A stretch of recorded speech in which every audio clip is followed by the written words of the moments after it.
Hello, hi, namaskar everyone. Give me a quick response if I'm clearly visible and audible. Students, can you all hear me? Can you all see me? Shall we get started? Everyone. Let me just see the comments. Once I start reading the comments, we are good to go. I think I'm clearly visible and audible. So good to have you all. Good to have you all. Good evening, everyone. Good evening. Good evening. Good evening. So we are getting started with this session, which is on, as you all can read on the screen, sets. I hope you do read another line written over here, backlog series. So this is for all our students who have joined us a little late. If you have joined us a little late, our batch is already started, and these are the chapters which we are trying to cover with this one-shot backlog series. Yes, we call it entry point as well. For example, let's say we have right now in our batch Arjuna JEE English covered 4 chapters, almost 4 chapters. We started with sets, then relations and functions, then we did quadratic equations, and then we have done trigonometric functions. So these 4 chapters in these 2 weeks we'll be covering, which means in this week, today I am taking sets. On Saturday at 6 o'clock on the same channel, I'll take relations and functions. In the next week, on one of the days, I'll take quadratic equations. And in the next week only, again on one of the days, I'll take trigonometric functions. So that's how we intended to get these 4 chapters covered. I hope you understand the intent. What are we exactly planning to do? What exactly we are trying to do here with this backlog series? Everyone understood it comfortably? Yes or no? Shall we get started, everyone? I hope you know the motive now, you know the intent, and we can straight away get started with the one shot of this chapter sets. Sir, what can we expect from this, one shot? What can we really expect? If it is a one shot, which we have already missed, I mean, the chapter we have already missed, can we really cover it through this one shot? I'll say yes, theoretically, definitely yes. But to get it or take it to JEE Mains or advanced level, you need to practice a lot of questions. So once you start understanding the concepts, after this one shot, start doing a lot of questions. Let's say you still feel weak at sets. So begin with the basic NCERT level questions, exemplar you do. And once you start gaining confidence, then move towards JEE Mains previous year's questions of the last 5 to 6 years. And then once you get the momentum, once you start finding it understandable, you feel totally confident, solve the last 20-25 years JEE Advanced previous year's questions. Somebody in the comments is saying, sir, I'm 12th. I feel like I'm not going to make it. My coaching test scores are less. And it's like I'm not ever going to pass JEE Mains. For that, Marutram, I have a solution for you on our YouTube channel only. Let me just help you out with this. On our YouTube channel only, we have created something really amazing for you, for students like you. Just visit our YouTube channel, PW JEE English, and on our YouTube channel only, when you visit our YouTube channel, in the video section, if you watch this video, this how to cover backlogs in 6 months. So it is titled as how to cover backlogs, but in that video, I have given a structured, detailed strategy that how can you still make it with these many months left. Trust me, just go and watch it, either after watching this live or before or whenever, just to watch it. If you are feeling low on JEE Mains with your confidence. Shall we come back, everyone? Shall we come back to what we're supposed to do? So as I've said, theoretically, you'll be able to cover this whole chapter. But for practice, you need to make efforts from your own end.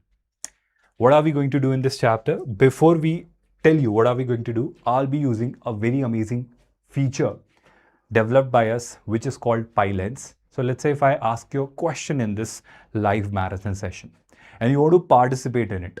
So there are 2 ways. You can write it in the chat box, the correct option you feel like, it will pick it up. Or you can download this application PyLens from Google Play Store and watch it on your mobile phone on YouTube application. Or you can download it from Chrome Store if you're watching it in your browser on laptop or desktop. Pratham Vasudev, for you also have created a video that how can you get into IIT Bombay. Just visit our video section, you'll find it there. You can if you watch that. I do have described that strategy only. Trust me. Trust me. coming back to this, sir, for merely participating in the polls, do we really need to download it? Actually, it will help you for all the non-other PW videos as well in terms of generating mind maps, short notes, previous year's questions, quizzes, and a lot more. Let's say you're watching any random video on YouTube. You can generate a lot of stuffs at absolutely no cost, at absolutely free of cost with this amazing application Pylens. So with this, we are getting started with today's session. Today, my major motive will be to make you understand sets, relations, and relations and functions, kinds of relations and all, we'll do in the next live.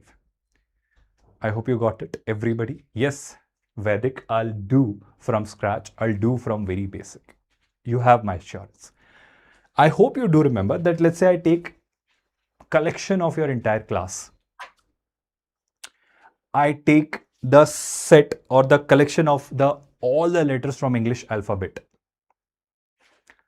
I talk about, let's say, collection of all the vowels.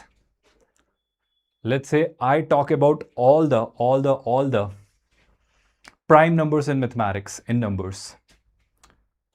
So these kind of collections are called sets. For example, let's say there is a batch of yours, and from your batch, I choose some elements, I choose some students. So that collection is also called a set. So set is what? A collection. I hope that makes complete sense. You are able to process this idea. So how do we read it? We say that set is a well-defined collection of distinct objects. Sets are usually denoted by capital letters. For example, let's say I want to write the set which I'm denoting by X, which contains all of the prime numbers less than 20.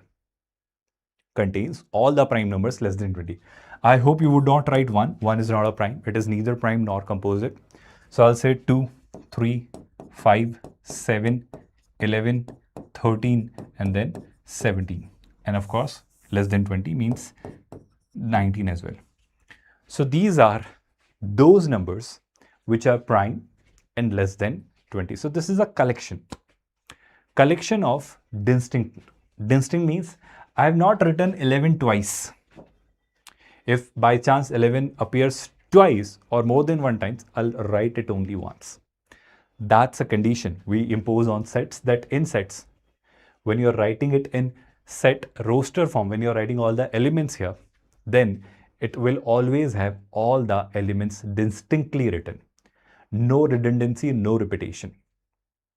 Did you all get this statement? Did you all understand this point? Any confusion? So two things. Have you all understood? What is a set? A collection, and a collection of distinct objects. A collection of distinct, different, no repetition, no redundancy, no repetition. No, nothing getting repeated again. Everything will appear uniquely once. Are we clear on this part? Have you understood sets? What are they? Everybody, yes or no? Now, sir, if sets we have understood, let us talk more about sets. Let us talk more about sets with some examples. Here we have some examples. Let's say set of all complex numbers. Sir, what are complex numbers? We'll talk about that. Complex numbers are your numbers. Duration could be around 3 hours. I'll try to cover it around 3 hours. So complex numbers where you convert, where you have real numbers as well as imaginary numbers, and when you club them together. For example, let's say iota is technically under root over -1. So if I have 3 plus 2 iota, so this has a real part, this has an imaginary part. So real and imaginary when clubbed together create a complex number. So if I have all the complex numbers in the world, which are of course infinite, then it will be a set of all the complex numbers. Similarly, I hope we have understood set of vowels in the English alphabet, set of all natural numbers. Remember students, set of all natural numbers is conventionally denoted by capital N. Similarly, we have one more set of all triangles in a plane. So let's say this is a board. On this board, I can draw infinitely many triangles. Scalene, right angle, equilateral, a lot of kinds of triangles. So if I club them in a set, then it will be a collection and it will be called a set. Set of all states in India. So set of all states in India means this is a countable set. I can count the number of states. But this set of all the complex numbers or all the triangles in a plane, that's an infinite set. It has infinite number of elements. So that I cannot count. So this is how you define sets. So first of all, did you all get it? Yes or no? Now, there are ways to represent set. What are those? Let's talk about them one by one. So here, let's say I am having a set. I am having a set. The set here is given by A, which has elements 1, 2, 3, 4 and 5. So this is 3. This sign here is read as belongs to. This is belongs to. So I am reading it as 3 belongs to A. So 3 is an element which belongs to the set A. Yes, that's true. So this statement is definitely true. When I say the next statement 6 does not belong to, this is does not belong to. So 6 does not belong to A. So yes, A has 5 elements only. 6 is not there in A. So 6 does not belong to A. That's true. So first of all, do you understand how are we looking at elements from the perspective of a set? And there, if I start writing sets in different forms, so there is this form tabulation method, roster method or enumeration method, where I write the specific elements of a set. For example, let's say I am writing the sets. Which set, students? Let's say all the vowels of English alphabet. So I'll write it as A, E, I, O, U. So this is a roster form where you have specifically written all the elements of a set. But I could have written it in a different form as well, where I could have written it in the set builder form. So the same set of all the vowels, I could say that here V contains elements such that X is a vowel from English alphabet. How do we read it, students? Pay attention, everyone. We read it with this, that here it contains elements which are X such that followed by a condition that X is a vowel from English alphabet, which means the set V will contain X, means elements. Which elements? Such that the X will be a vowel from English alphabet. So X is a vowel from English alphabet like A, E, I, O, U. So these are the 5 elements. So this part here is called set roster form. This part here is called set builder form. Let us take few more examples. For example, here, if I say that this is a set A, which contains X, so it contains X, this X such that X belongs to N. So this sign here represents belongs to N. What is N? N is a set of natural number such that this sign here represents such that X is less than equal to 8. So what are we doing? Sir, we need to write all the natural numbers which are less than or equal to 8. So all the natural numbers which are less than equal to 8 are going to be what? I hope you do realize 1, 2, 3, 4, 5, 6, 7, 8. So this is called the set builder form, and this is called, sorry, I said opposite. This is called the set roster form, and this is called the set builder form. Everybody got this part? Any query, any confusion if you have, please ask. Everyone comfortable? Now let's look at the second definition. What does it say? The second definition says that there is a set A. There is a set A which has X. So it contains X. It contains X such that this colon means such that the condition X will lie between 2 and 51 and X is an odd number. Sir, what does it really mean? Can you write it in set roster form? Yes. Set roster form here would say that set A means any number between 2 and 51 which is odd. Like what? Like 3, 5, 7, 9 and so on. Sir, 51? No, 51 is not included. 50 is an even. So I'll stop at 49. Everybody understood this definition? Everybody got this idea? Set roster form, set builder form. Any confusion? Can we move ahead from here? All the participants. Now the next thing. Let's do a question so that we can understand it more comfortably. What does it say? It says, state which of the following statements are true and which others are false. First statement, look at this. It says 21 belongs to. So it says 21 belongs to. 21 belongs to a set which has X such that X has exactly 4 positive factors. Okay, so let's see how many factors are there for 21. Factors means divisors. So if I look at 21, 21 is divisible by 1, it is divisible by 3, it is divisible by I think 7, it is divisible by 21. I think no other number can divide 21 because 21 is technically 7 into 3. So 1, 3, 7 and 21 can divide 21. Yes or no? Yes or no? All the participants. Everybody getting it? All the participants. Any queries or confusions if you have, please ask. So what my point is, 21 is a number which has 4 divisors, which has 4 factors and exactly 4 factors. So if 21 has exactly 4 factors, 21 belongs to a set which contains X such that X has exactly 4 positive factors. That's true. 21 has. So if 21 has exactly 4 factors, this statement is true. This statement is definitely true. Similarly, can you try the other 2 questions, everyone? Can you try the next question, all the participants? Sir, what do we do with the second question? Second question is, I think, again, very easy. If you just understand the definition, you would be able to do it. Let's solve the second one, everyone. Second question here says, 64 belongs to a set which contains Y such that the sum of all the positive factors of Y is 2Y. So 64, when I look at the numbers which can divide 64, the numbers which can divide 64 are what? 1, 2, I think 4, yes or no? Then you have 8, 6 does not do it, yes or no? Then I think you have 16 because 8 into 2, 16 will do it.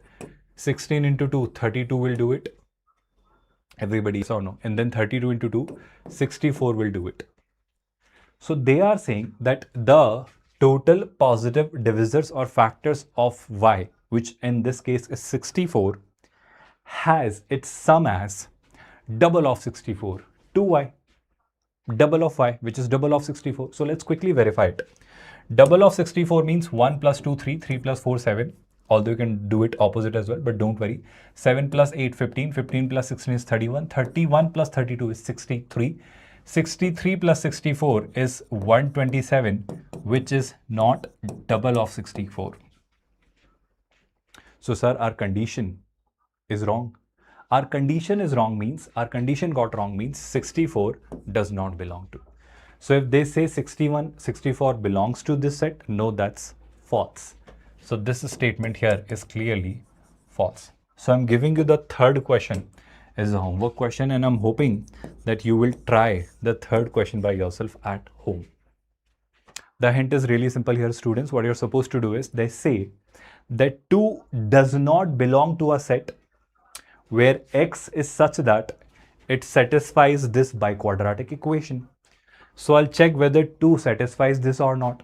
If 2 satisfies it, it will belong to this set. If 2 does not satisfy it, it will not belong to this set. And then you know what is needed to be done. Will you try this question by yourself at home? This is your homework question, students. Now, these are some standard sets which you should memorize now. Whenever you're given in a question that there is a set of natural numbers, it will be denoted by capital N. Whenever there is a set of whole numbers, it will be denoted by W. Set of natural numbers means 1, 2, 3, 4, 5. Set of whole numbers means 0, 1, 2, 3, 4, 5 till infinity. Z or I. Students do get confused. Z or I. So Z means set of complex numbers. I means, Z, usually small z, is reserved as a letter for representing complex numbers. But here, in terms of sets, if capital Z is used, then capital Z or capital I will be reserved for denoting the set of all integers. Sir, what are integers? I hope you do understand.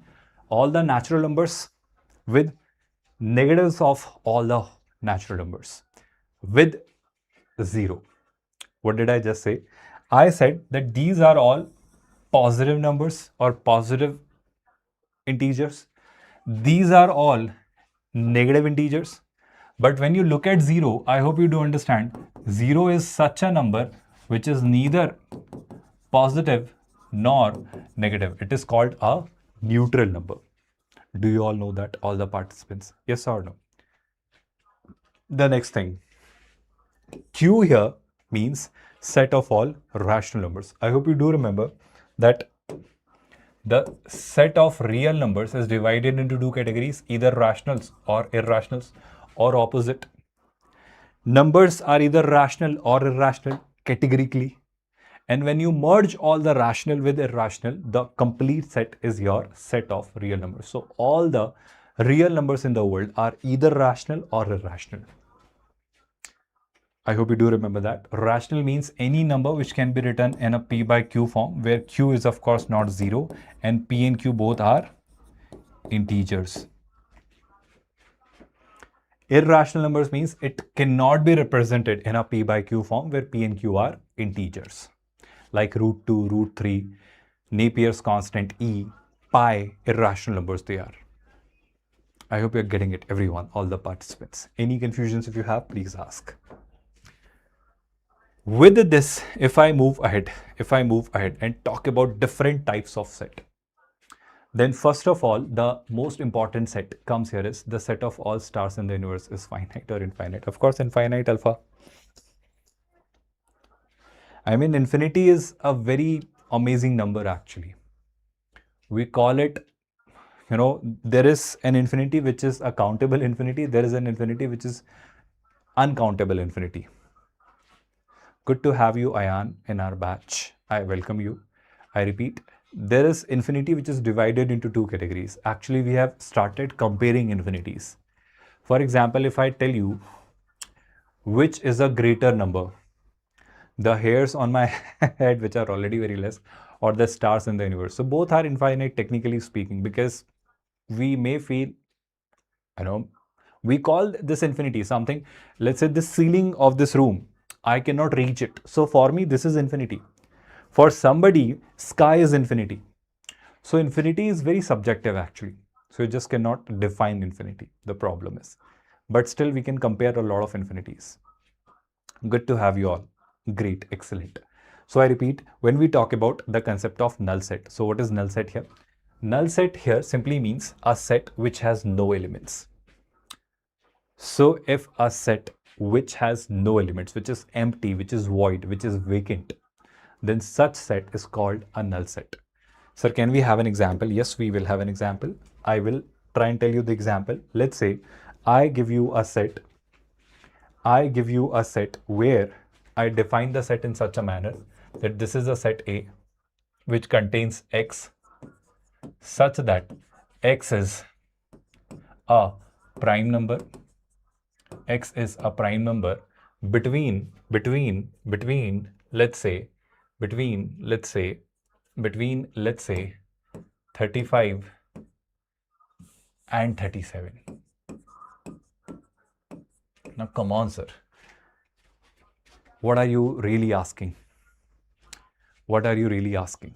Yes, it depends. Even hairs on my head are countable actually, technically speaking. But I'm saying that infinity is also something which is two types. I hope you're listening and understanding alpha. So I repeat, there if I'm told X is a prime number, then I repeat, I need to look for a prime number which is between 35 and 37, excluding both. Sir, a prime number between 35 and 37. I don't think there exists a prime number between 35 and 37, excluding 35 and 37. So how many prime numbers are there between 35 and 37? Nothing. Nil, null, void, empty. So I'll call it the set A is a null set, and a null set is denoted by a Greek letter phi.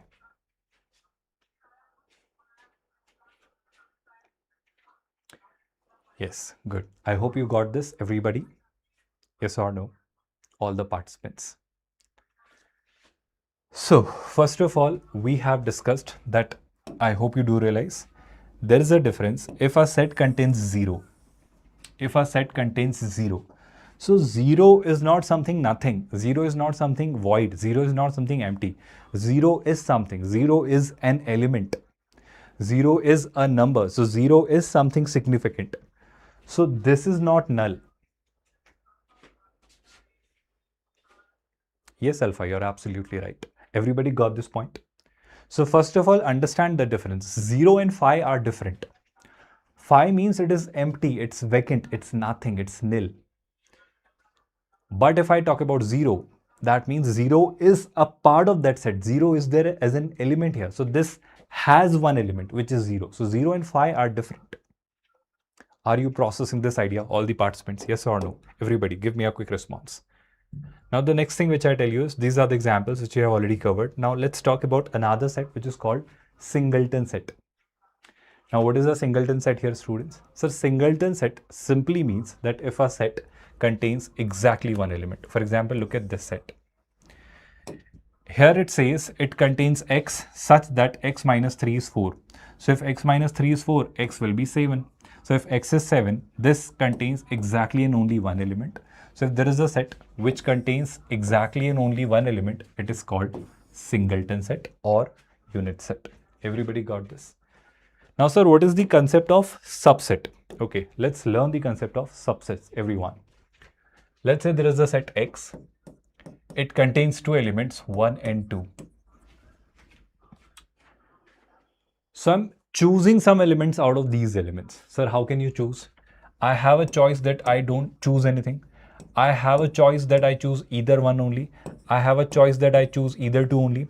Or I have a choice that I choose 1 and 2 both. Yes. So what did I just say? I said a very straightforward fact, which means if I take any number of elements out of a given set and create a new set, then these sets are called the subset of given set. Let's say I define this set as B, this set as C, this set as D, this set as E. So these sets B, C, D, E are created from the elements of set X. So these sets like B, C, D, E, they are the subsets of X. They are the subsets of X. So subset is given by this sign. This sign here represents subset. I hope everybody is able to process this idea. Any confusions, please ask. Are you getting it? For example, if I give you one more case, let's say if there is a set X, or let's say there is a set Y, which contains three elements, 1, 2, 3. So, sir, how do we define subsets? I hope you do now realize it, that number of subsets of Y, if I wish to count, there will be what?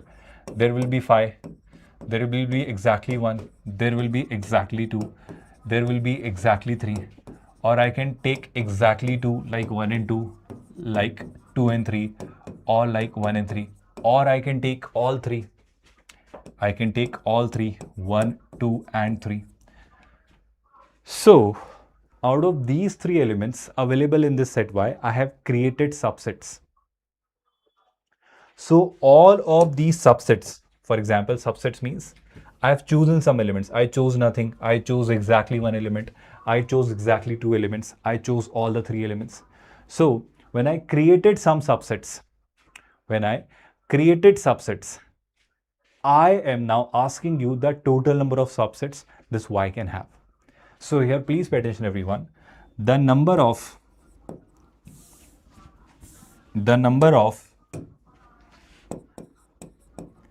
subsets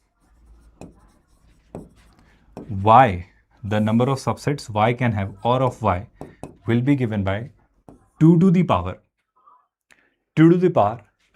number of elements in set y. So this ny means cardinal number of y. Cardinal number of a set means the number of elements available in that set. For example, this set y has 3 elements, so number of elements y are 3. So here I'll say number of subsets of y are going to be 2 to the power 3, which is clearly nothing but 8. Alpha is asking, I have a doubt, how a null set with no elements can be a subset of every set. Alpha, good doubt. Let's say I go to a party. In that party, there are 3 dishes. Let's name those 3. Any 3 favorite dishes of yours, can you label them? Just give me 3 names, 3 good dishes which you enjoy having or eating. Let's say those 3 dishes are, we live in Indore, so for us, the 3 good dishes are poha, let's say samosa, and jalebi. So these are the 3 dishes we appreciate here in Indore, Madhya Pradesh. So in that party, these are the 3 dishes available for me. So I go to this party and I feed myself. And I have all the 3 options available for me. In how many ways can I feed myself? I'll say, sir, I can have either poha only, or I can have either samosa only, or I can have either jalebi only. Sir, I can have poha and samosa, I can have poha and jalebi, or I can have samosa and jalebi. Or sir, I can have all poha, samosa and jalebi. Sir, are these the only way? Can we have something else as well? Sir, what if I am not hungry? What if I don't eat anything? Is it not a way to visit a party? What did I just say? I said that if I am visiting a party where these are the ways in which I can feed myself, where I'm not having anything, where I'm having exactly 1 item, where I'm having exactly 2 items, or where I'm having exactly 3 items. So these are the ways in which I can feed myself, my dear friend Alpha. So what am I saying? That even if I don't feed myself, that's also one of the ways to feed myself, that I did not eat anything. But I still visited the party, didn't I? I hope you're getting my point. Yes or no? So my point is really simple, that nothing is also a part of something. Were you able to process this statement? Coming back to the discussion, everyone. So I hope concept of subsets is very well processed by everyone. So if I talk about number of elements in a subset, we say that, let's say here there is a set A, which has 3 elements, 2, 3, 4. There is a set B, which has elements 5, 4, 2, 3, 1. So if I notice something really simple, simple means 2 I notice in A, 2 I notice in B, 3 I notice in A, 3 I notice in B, 4 I notice in A, 4 I notice in B. So whatever elements are there in A, all of those elements are available in B. Can I not say elements of A are technically chosen from B? Can I say so? Yes. So I'll say if all the elements of A are already present in B, so I'll say that A is a subset of B. And this sign here is a symbol reserved for subset. Did you all get this part? Any confusion, any query regarding the concept of subset? Everyone able to process it? All the participants? Yes or no? Comfortable? And with this, I want to tell you, let's say there is this set B. So number of elements in set B is given by NB, which is 5. I hope you can count it. So if I ever ask you number of subsets of B, so mathematically this will prove in the chapter permutation and combination. Let's keep that derivation reserved for that chapter. Right now, just understand the formula. If there are 5 elements in set B, number of subsets of B will be 2 to the power 5, which is 32, which means you can create 32 subsets from this set, which contains 5 elements. And among these 32 subsets, one set is going to be 5. Are you all processing this idea? Is there any confusion? Please ask if there is any doubt, query or concern. Shall we move ahead? Shall we move ahead? For example, here, let's try this question, everyone. It says, write the letters of the word Allahabad in the set form and find the number of subsets of in it and write all the subsets. So I will not be writing all the subsets, but I will tell you the number of subsets. All the subsets you find by yourself, I'll give you the number. Shall I, everyone? So sir, first of all, Allahabad has a lot of letters. So if I'm creating it as a set, let's call that set as X. So do I have A? Yes. But sir, in set, all the elements are written distinctly. Nothing should get repeated. So A, if I have written, I'll not take A anytime further again. Then the next letter I see is L, so L I'll not take again. Then the next letter which we see is H, so H I'll not take again. The next letter which I see uniquely is B. The next letter which I see uniquely is D. So Allahabad is actually made up of these 5 distinct letters only. Everybody processing it, yes or no? What if I ask you the number of subsets of X? So can you help me with number of elements in X? Sir, X has 1, 2, 3, 4, 5 elements. So if you ever ask me the number of subsets of X, so it is given by 2 to the power nx, cardinal number of X, which is 2 to the power 5 and which is clearly nothing but 32. Is that simple, direct, easy and understandable, all the participants? Now I am bringing one more concept, which is called the concept of power set, Here we have defined a set, which was Y. So Y was a set which has elements 1, 2, 3. So if I create a set of all the subsets of Y,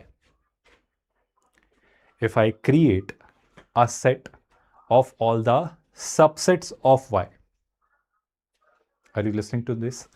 I am saying Y has 3 elements, out of which the possible subsets could be nothing, only 1, only 2, only 3, 1, 2, 1, 3, 2, 3, or 1, 2, 3. And if I write all the subsets of Y in a set, then this is called power set of Y. I repeat, the set of all the subsets is called power set. Did you all understand this definition? Give me a quick thumbs up.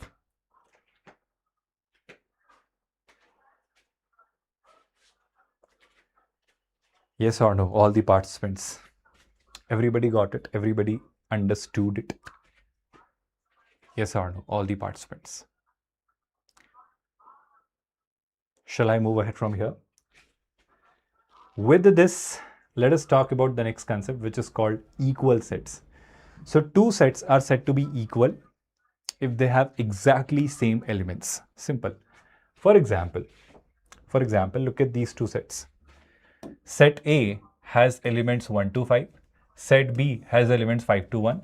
So if set A has elements 1 to 5, set B has elements 5 to 1. So I'll say set A and B are equal and I'll denote it by this. Similarly, let's say I want to check it here. 1, 2, 3 are the 3 numbers which are there in a set.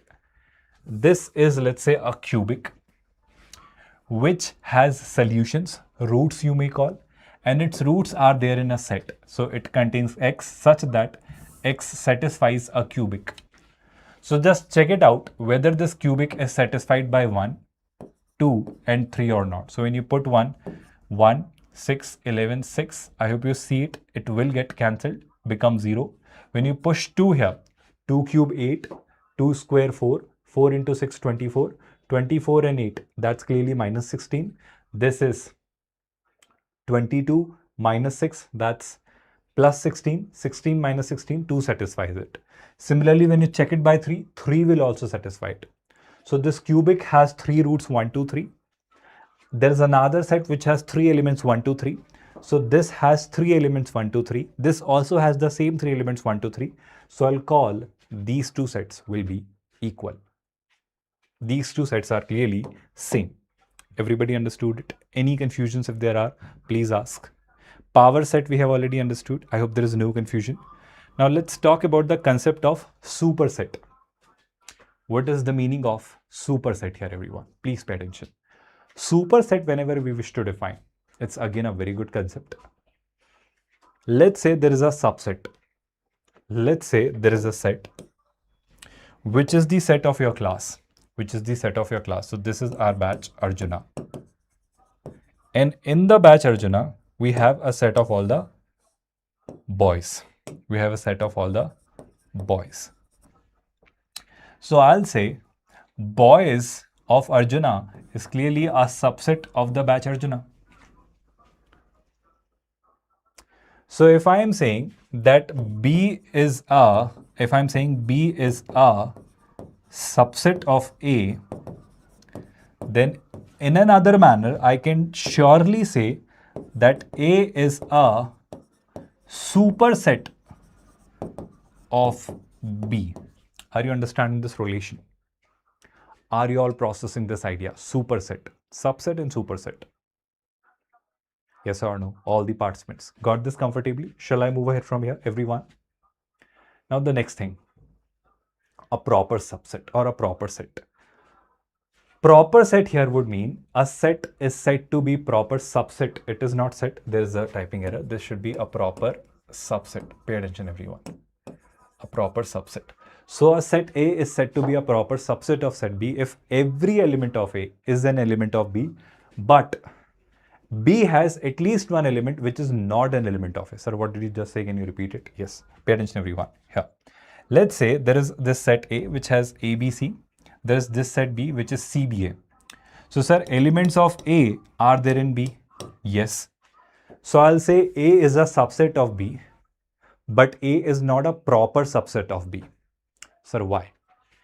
Because B should contain at least one element which is not there in A.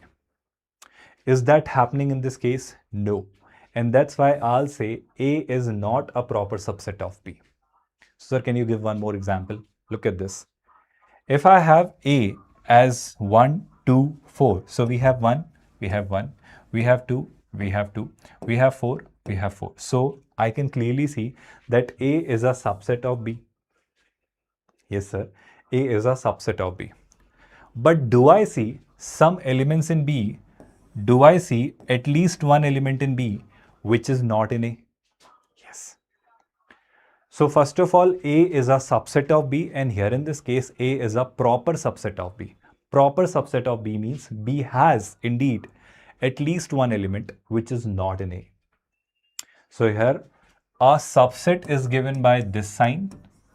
This is a sign of subset. But if I want to write it like this, that there is a set D which is a proper subset of E. So this sign here means proper subset. Do you all get it?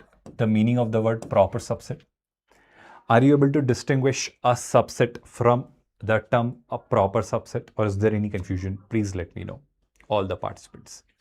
I hope you do understand that natural numbers are a proper subset of integers, because integers have 0 and negative numbers as well. Integers are proper subset of rational numbers. Sir, why? Because integers are merely -4, -5, -3 like that. But rationals are like what? -4, -3, -1, and along with this 0.5, 7.9 like that. So this is clearly a proper subset. Yes, alpha. Depends on A. If A is also 5, it will not be a proper subset. I repeat for you. I'll say this in this manner. Let's say, where is set A? Let me just take an example for you. If there is this set A which contains 1, 2, 3, and there is a set 5 which I'm denoting, let's say, by B. So B, first of all, of course, is 5, which is nothing, which I have taken from A, because A has something. So A has nothing as well. Something and nothing means something. So nothing is a part of something.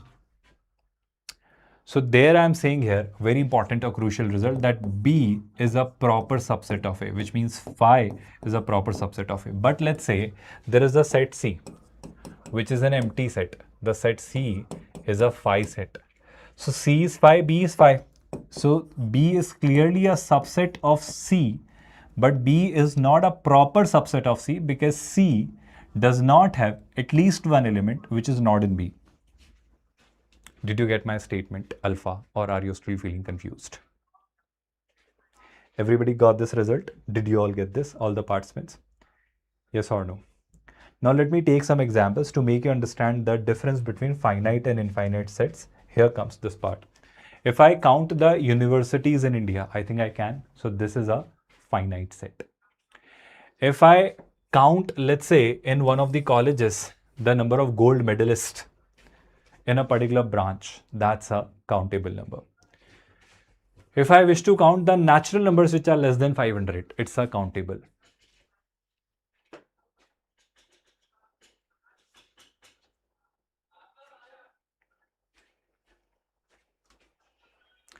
I hope you got it, everyone. But sir, if you talk about all the integers, so we really cannot count it. So that's an infinite set. Processing it. Set of all the points in a plane. So sir, in this plane, can you draw points? Infinitely many points. So infinitely many points can be drawn if in a plane. That means again it is a set which is infinite. Yes, Sridhar, we are already doing it for class 12th. And this series is actually for class 11th. But technically this is a backlog series. 4 chapters we have done in Arjuna batch. Those 4 chapters we are covering here as a backlog. First chapter is sets. Second is relations and functions. Third is quadratic equations. And fourth is trigonometric functions and equations. Everybody got this? Now, I hope finite and infinite sets you have already understood. Yes or no? Everybody with me on this? Any queries? Now let's talk about a universal set. And Pushparaj is asking a doubt. The universal set would you propose for each of the following? 1. The set of right triangle, the set of isosceles triangle. First of all, universal set you can create out of anything. I mean, let's say if I have your entire batch Arjuna. So this is your Arjuna batch. This is your Arjuna batch, right? So this batch I am treating for my reference. I am keeping for my reference. And from this batch, let's say I've chosen some students. Let's say, who are from, let's say, Tamil Nadu. So to create a set, I need a reference. I need a reference from where I'm taking this, from where I'm comparing it. So universal set is that set which is the bigger set, the whole set, the complete set, with respect to which I'll compare all my other sets. So all my other sets will actually derive from that universal set. So let's say I want to talk about details like people from different states, people who have scored this much percentile, people who have marks more than this, these kind of different data or sets I want to develop. So all of that data I'll develop by referring to a particular set. So let's say in this case, I'm referring to your batch Arjuna. So Arjuna will be treated as a universal set. Of course. A very beautiful example is given by our student Alpha. Alpha has told us that, let's say, sir, you take a set of all the triangles. So this is a set of all the triangles,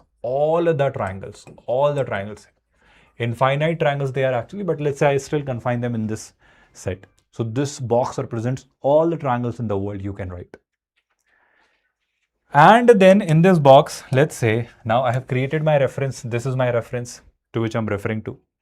And from that, let's say I'm creating a set now, which is set of all the equilateral triangle. So I hope you do realize that all the equilateral triangles are clearly a subset of all the triangles. So this set I am bringing from where? By referring to the triangles, all the triangles in the world, which I can draw, let's say, in this plane. So out of those triangles, there will be a set which will contain all the equilateral triangles. So of course, this set I'm able to create by referring to a set. So I hope you do realize that this here, all the triangles is our universal set. And then this set is merely a random set, which I'm creating by referring to a bigger set, a universal set. Are you getting this, everyone? For example, let's say I again give you this choice. Let's say I invite you all to my party. So there is a party which we are throwing to all the students of Arjuna batch. And in that party, I am offering you three kinds of dishes. I am offering you poha. I am offering you jalebi. I am offering you samosa. So Arjuna batch has students who like poha, samosa, and jalebi. So if I start, bifurcating people, what do you think? What would all of this mean? First of all, this part, let's say here. What does this region mean? So let's say if I'm denoting some people here, this region would mean that those people who like poha only. These are the people who like only poha or poha only, however you wish to write it. Yes or no? Are you processing this idea? But let's say if I talk about this region, what would this region mean? This region means I am now talking about the people who like poha. Let's say, sir, I am talking about this region. Which region, students? This region. So this region means the people who like what? Poha and samosa. These are the people who like poha and samosa. Are you getting it, everyone? But let's say I create one more region where I say that I'm creating this part. Who are these people? Who are these people? Sir, here in this region, if you notice closely, these are the people who like samosa and jalebi, but not poha. But not poha. Can you notice it? So these are the people who like samosa and jalebi, but not poha. Did you get my language? Did you all understand this? Are you all comfortable with the concept of universal set? Yes or no? All the participants. Universal set actually keeps on varying depending on the question, depending on the problem. Let's say I have chosen students of the Arjuna batch. Let's say I have chosen set of natural numbers. Let's say I have chosen alphabet. So depending on your universal set, you will define sets. Let me take one more example. Universal set is of course unique. It is defined actually in the problem. For example, here, let's take one more case. We are talking about the set of vowels. We are talking about the set of consonants. But all of these sets, we are considering with respect to which set? Sir, with respect to the set of alphabet. So there is a set which is the set of all the alphabet in the English letter, which has vowels, which has consonants. So vowels and consonants are coming from where? They are coming from set of alphabets. So set of alphabet will be the universal set in this context. So universal set will be decided by the question, or you will develop this idea that how is it coming from. So to refer our set or compare our set with a bigger set, we'll consider a larger set which contains all of these sets. So that larger set will be the universal set. So it can keep on varying. It can keep on changing depending on the question. Did you all process this idea, or are you still feeling confused? Students, do let me know. Now let us understand the concept of union. The concept of union. Concept of union here says that let's say if you have two sets, set A, set B. Set A has elements 1, 2, 3, 4. Set B has elements 4, 5, 6. So you just merge everything. You take everything from set A, you take everything from set B, and you just merge everything together. That will be called union. So what did I say? Union is represented by this kind of sign, U kind of a symbol, where I have taken 1, 2, 3, 4 from A. I have taken 4, 5, 6 from B. But sir, don't you think that you are making a mistake? What mistake? Mistake that 4 is getting repeated twice, but in sets we have learned that every element appears distinctly, uniquely. You don't repeat elements. So if 4 is repeated twice or is written twice, I just need to write it once. So the better version of union will be, 1, 2, 3, 4 from both places only once, and then 5, 6. Everybody got this? Everybody understood this without any confusion? Did you all process this? Concept of union. Are you all able to understand this? Yes or no? Let me explain it with one more example. Let's say we have this. We have this set of students who like poha and set of students who like samosa. So let's say, sir, there are 3 students A, B, and C. They like poha. There are some students like D, E, F, G. They like samosa. And there are 2 students H and I. They like poha and samosa both. Okay. So what will you say when I talk about poha union samosa? So poha union samosa means people who like poha only, which is A, B, C. People who like samosa only, that is D, E, G, F. And people who like both, which are H and I. Were you able to process this idea? What if I ask you that can you help me with the number of elements in poha union samosa? What will be your answer? Sir, cardinal number of poha union samosa, is that you are asking? Yes. Sir, can I not say it will be simply a mixture of poha and samosa? So the answer should be number of elements in poha plus number of elements in samosa. Is it right? Is it correct? Let's work it out. So if I go with this formula, I think number of elements in poha, 1, 2, 3, 4, 5. So number of elements in poha are how many? Sir, 5. So NP will be 5. Yes or no? Number of elements in samosa will be 1, 2, 3, 4, 5, 6. So that's 6. That's clearly 6, everybody. So sir, answer should be 11. Number of elements in poha union samosa should be 11. Let me check it. 1, 2, 3, 4, 5, 6, 7, 8, 9. Did I make any mistake? Where are those 2 elements? Sir, number of elements in poha union samosa are 9 only. Are you not making any mistakes, sir? This is 11 on the RHS, 9 on the LHS. Something must be wrong. Something I'm surely doing incorrectly. Let me just recount it. What did I do? I said number of elements in poha. So I counted A, B, C, H, and I. Number of elements in samosa, D, E, F, G, H, and I. So sir, H and I, you counted twice. H and I counted twice. H and I unfortunately counted twice. So sir, if you are really counting them twice, should you not count them only once? Yes, that's a mistake. So if H and I are counted here and here at both of the places twice, how? Because I hope you do realize that this 5 is not 5, it is actually 3 plus 2. It is actually 3 plus 2. This 6 is not 6, it is actually 4 plus 2. It is 4 plus 2.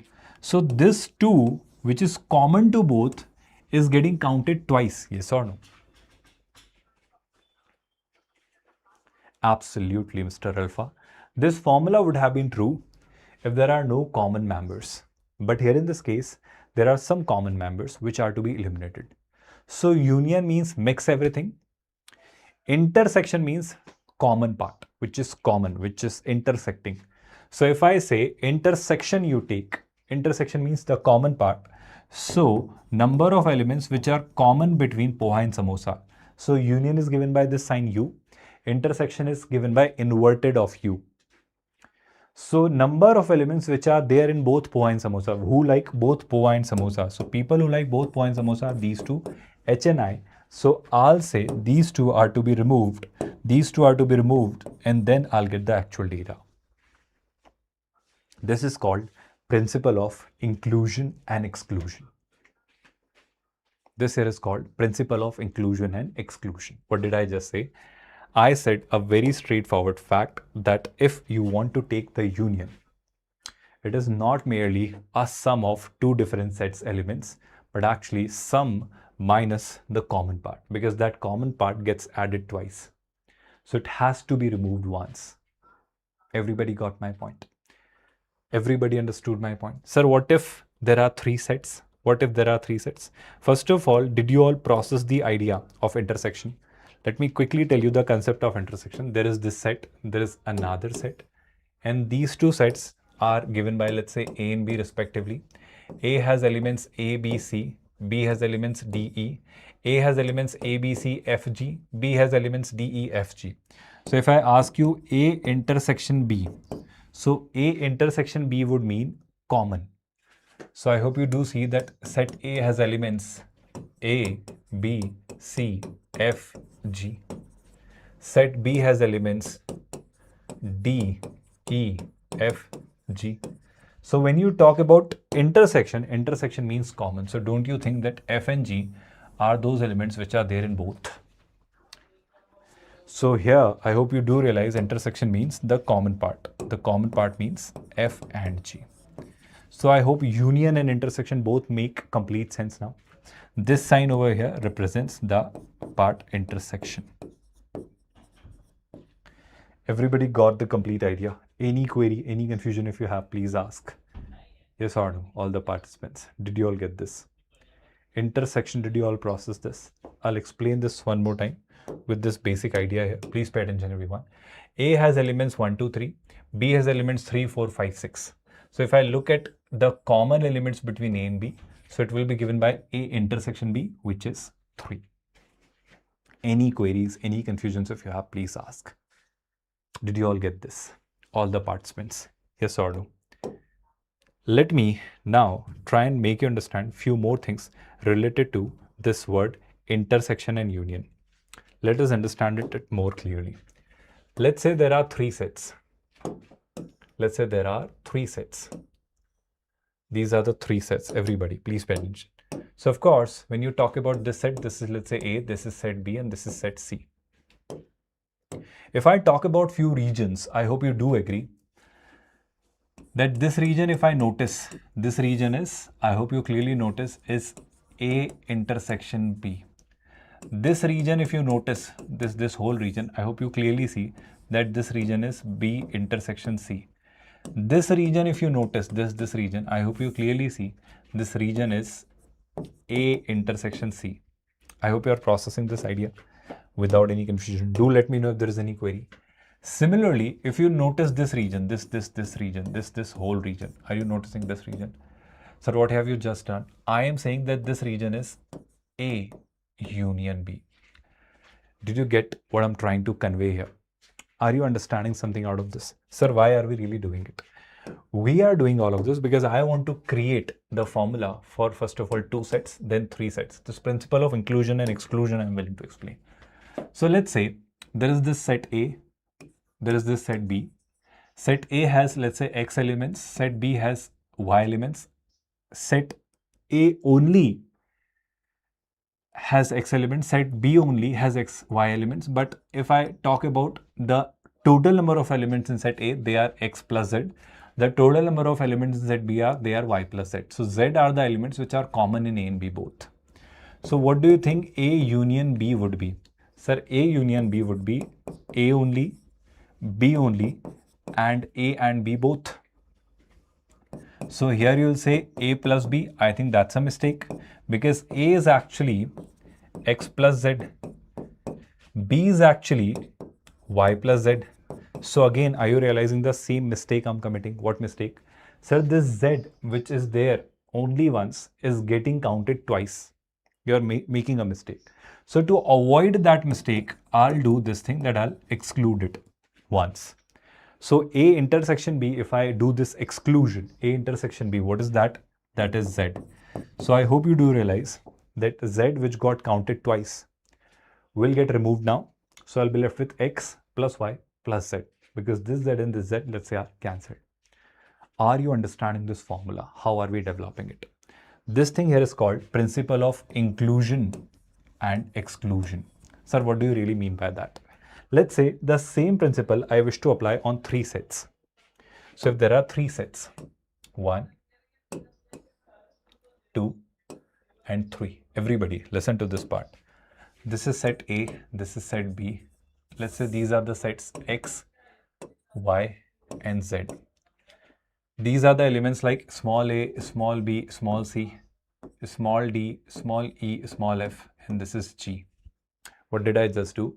I said A are the elements which are only X, B are the elements which are only Y, C are the elements which are only Z, F are the elements which are only X and Z, E are the elements which are only Y and Z, D are the elements which are only X and Y, and G are the elements which are all X, Y, and Z. Did you process this? So let me explain the principle of inclusion and exclusion, which is really important, not for this chapter, but this will use in permutation and combination as well. So there I may not explain it. There I'll ask you to recollect it from the chapter sets. So I'm explaining it here. So pay utmost attention here in this part, everyone. What am I saying here is that if I ask you the number of elements in X, union Y, union Z. So if I just ask you X union Y union Z, what would that be? Sir, if you are asking us X union Y union Z, I hope it's easy. Why? Because it will be what? It will be A plus B plus C plus D plus E plus F plus D. So this should be my answer. Okay. So let us try and apply it by using principle of inclusion and exclusion. So what does it say? Let me include the elements from X. So if I have included elements from set X, which means I have taken A, D, G, F. I have taken A plus D plus G plus F. Okay. Let me include elements from the set Y. So if set Y's element are chosen, B, D, G, E are taken. So I have taken B, D, G, and E. I hope you are processing it. Let me take elements from the set Z. So let me take the elements from the set Z. Yes, Krishna, you should consider this session for your revision.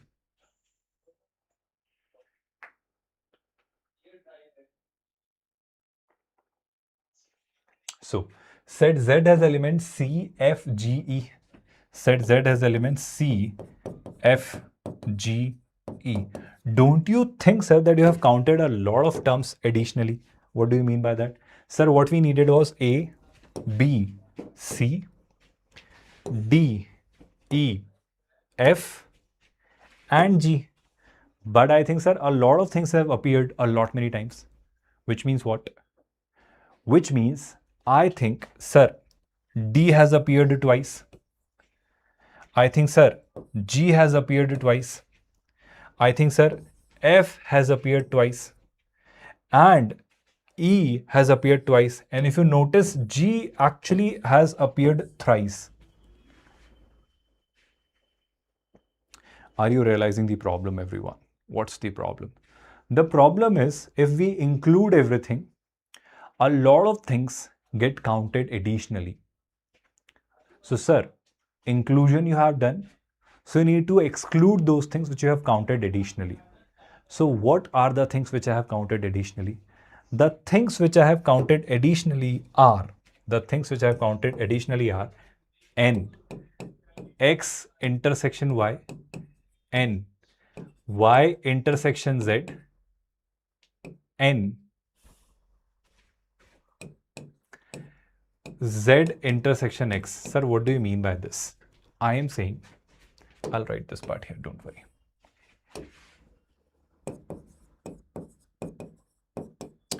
When I say number of elements in X intersection Y, do you notice this is X intersection Y? Yes. So this part needs to be removed. So F plus G is getting removed. Then number of elements in Y and Z. What is Y and Z? I hope you're noticing. Y and Z. This is Y and Z. So G plus E needs to be removed. Then remove means there should be a minus sign. Then what you have removed is, sir, you have removed X and Y. You have removed Y and Z. So you should remove X and Z as well. I repeat, I made a mistake. Let me just correct it. X and Y will be D plus D. I'm really sorry. So X and Y will be D plus D. So I need to remove one more thing, which is D plus D. So I'll write it here.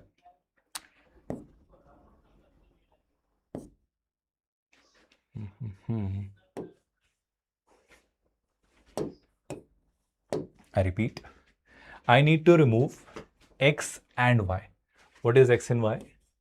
X and Y, if I talk about this portion here, is X and Y, D plus G. So this part also needs to be removed. So this is D plus G. I need to remove y and z. So what is y and z? G plus e. That's what I have removed. I need to remove z and x. So z and x is also removed. That is f plus g. So that is also removed. Everybody got this conclusion without getting confused, all the participants. Okay, sir. So what has happened now? Let us notice it. So now what clearly looks like is that, sir, this d and this d got cancelled. This g and this g got cancelled. Okay. This g and this g got cancelled. This e and this e got cancelled. Okay. Sir, this g and this g got cancelled. And this f and this f also got cancelled. So I think you got rid of a lot of things. You got rid of a lot of things. Which means now I am left with what? Now I am left with a. Okay, so I needed a. I am left with b. Okay, so I needed b. I am left with c. Okay, I needed c. I am left with f. Yes, we needed f. I am left with d. Yes, we needed d. I am left with e. Yes, we needed e. But sir, amid all of this, you missed something really important. Where is G? Where is G? For G, can I not say for G, if I really want this G, I simply need to add one thing, which is number of elements in X, Y, and Z. So G got counted thrice when I included this, this, and this. So I removed G, but G got removed thrice. Once here, second time here, and third time here. But sir, I need G at least once. So to have that G, I have again added an X intersection Y intersection Z. What is that? X intersection Y intersection Z is this portion, which is your G. So that G is added. So now everything looks sorted, everything looks balanced, and this is how your formula gets formed. I've just tried explaining the principle of inclusion and exclusion in a very, very, very exhaustive manner. But if I could write the whole formula without making you feel confused, what did I just do? I said number of elements in X or Y or Z will be number of elements in X plus number of elements in Y plus number of elements in Z minus number of elements in X and Y minus number of elements in Y and Z minus number of elements in Z and X plus number of elements in X and Y and Z. What did I just do? I am saying that this is nothing but actually the principle of inclusion and exclusion. So what do you mean by principle of inclusion and exclusion? Look at this. This part, you add X, Y, and Z individually once.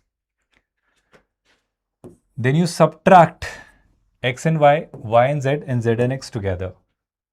And then you again add all three of them together. So first of all, you take them individually. But a lot of things are counted additionally. To remove them, you take two of them together, any two of them together, you remove those elements. But here, few things are removed. So to bring them again back, I need to again add few things. So are you seeing this pattern? Are you noticing this pattern? So can we not generalize a formula? Can we not develop a formula? Let's say for 4 sets, how will I create it? Let's say I want to develop a formula for 4 sets. Let's say I want to create an A union B, union C, union D. What would that formula be? So sir, first of all, add. Addition here in mathematics is given by summation. So summation NA. So summation NA means NA plus NB plus NC plus ND. So you included, now exclude summation N A intersection B. So NA intersection B's summation means A intersection B, NA intersection C, A intersection D, B intersection C, B intersection D, C intersection D. All these two taken at a time are getting removed. Inclusion, exclusion. Yes or no? Now, inclusion, exclusion. So, inclusion of one set at a time, inclusion of, exclusion of, intersection of two set at a time. So, inclusion, exclusion, then again inclusion of intersection of three sets at a time. So, this will be summation n A intersection B intersection C. What does it mean? Any three out of these four you take and you take their intersection. For example, ABC, ABD, BCD, ACD, like that. So A intersection B intersection C, A intersection B intersection D, B intersection C intersection D. And I think one more I missed. A intersection C intersection D. So these are now supposed to be included. Everybody got this, or shall I repeat it, all the participants? All the participants, do let me know if there is any confusion.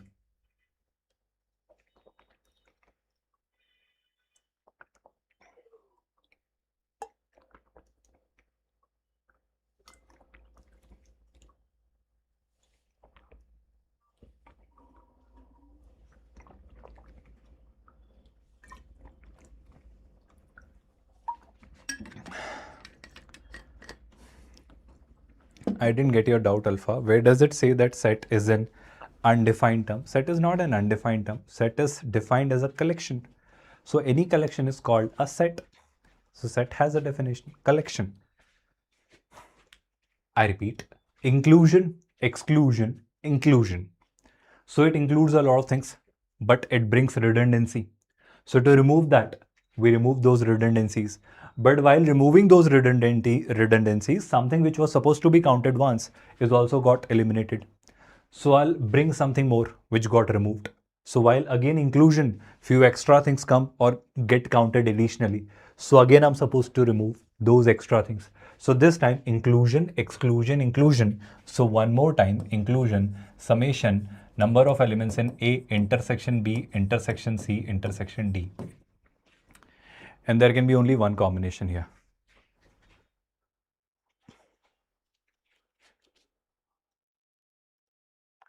Same here, good to have you. I mean, I'm really humbly obliged. Keep it up, really nice, Prince Dubey. If you're genuinely saying this, we are humbled by your achievement. Really good, keep it up.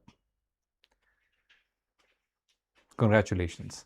Everybody understood this part? Any query or confusions if you have, please ask. Yes, we heard you, Prince Dubey. Thank you so much for such a beautiful compliment. I hope there are no queries or confusions with this concept of principle of inclusion, exclusion, inclusion, exclusion. Technically, it is principle of inclusion and exclusion. If you have gotten this part or understood it, let me explain few more terminologies which are called and or. So whenever I say that, let's say there are two sets. There are, let's say, three sets for a while. So again, I'll bring this poha, samosa and jalebi thing. I am inviting you to a party where I'm saying anybody who likes poha and samosa, please come. So this and word means intersection. This and word means intersection. This and word means intersection. So poha and samosa means anybody who likes poha and samosa will come. So this is the meaning of and. Let me take few more cases. For example, let me take few more cases. Let's say I say people who like poha or samosa, please come.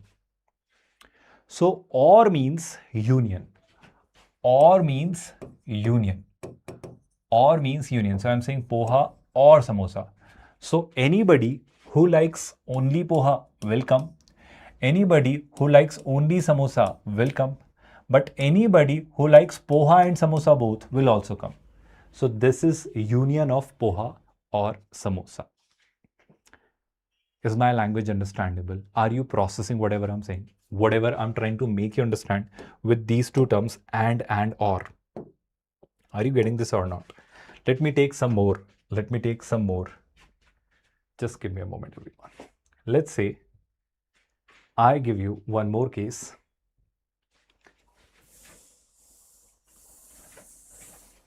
Where I say that anybody who likes poha or samosa, please come, but not jalebi. Then what does that mean? What does it mean? It means anybody who likes poha or samosa. So sir, or means union. Or means union. So anybody who likes poha or samosa will come. Anybody who likes poha or samosa will come. So anybody who likes poha or samosa will come. Yes, absolutely. But sir, you are making a mistake. What mistake? But not jalebi. So you like either poha only or samosa only or both. You are humbly invited and welcomed. But there is one more condition. You should not like jalebi. So these three category of people, which category of people, students? These three. This, and this should be removed. Why? Because yes, they indeed like either poha only or samosa only or poha and samosa both. But sir, there is a problem. They like jalebi as well, don't they? And we don't want people who like jalebi. Yes, I'll cover everything. Don't worry, Alpha. At least, all modes, exactly. At least one, all, minus, none, everything, all those keywords exactly I'm moving towards. Technically, I'm just taking these examples only. So I'm gradually going into that direction only. By the way, thank you so much for guiding this session in the right direction. Everybody got this, first of all, yes or no? Let us take some more cases. For example, just to make it more understandable, what if I say, let us take people who like poha and samosa, but not jalebi. Then what will be your answer, sir? Okay, sir. Poha and samosa means what? Sir, poha and samosa. So anybody who likes poha as well as samosa will be poha and samosa. Why, sir? Because and means what? And means intersection, and means common. So this part says that take intersection of poha and samosa. But sir, not jalebi. Remove jalebi. So anybody who likes both poha and samosa will come to the party. But sir, I will remove those persons who like jalebi. So these people over here are liking poha and samosa, but they like jalebi as well. But I don't want people who like jalebi.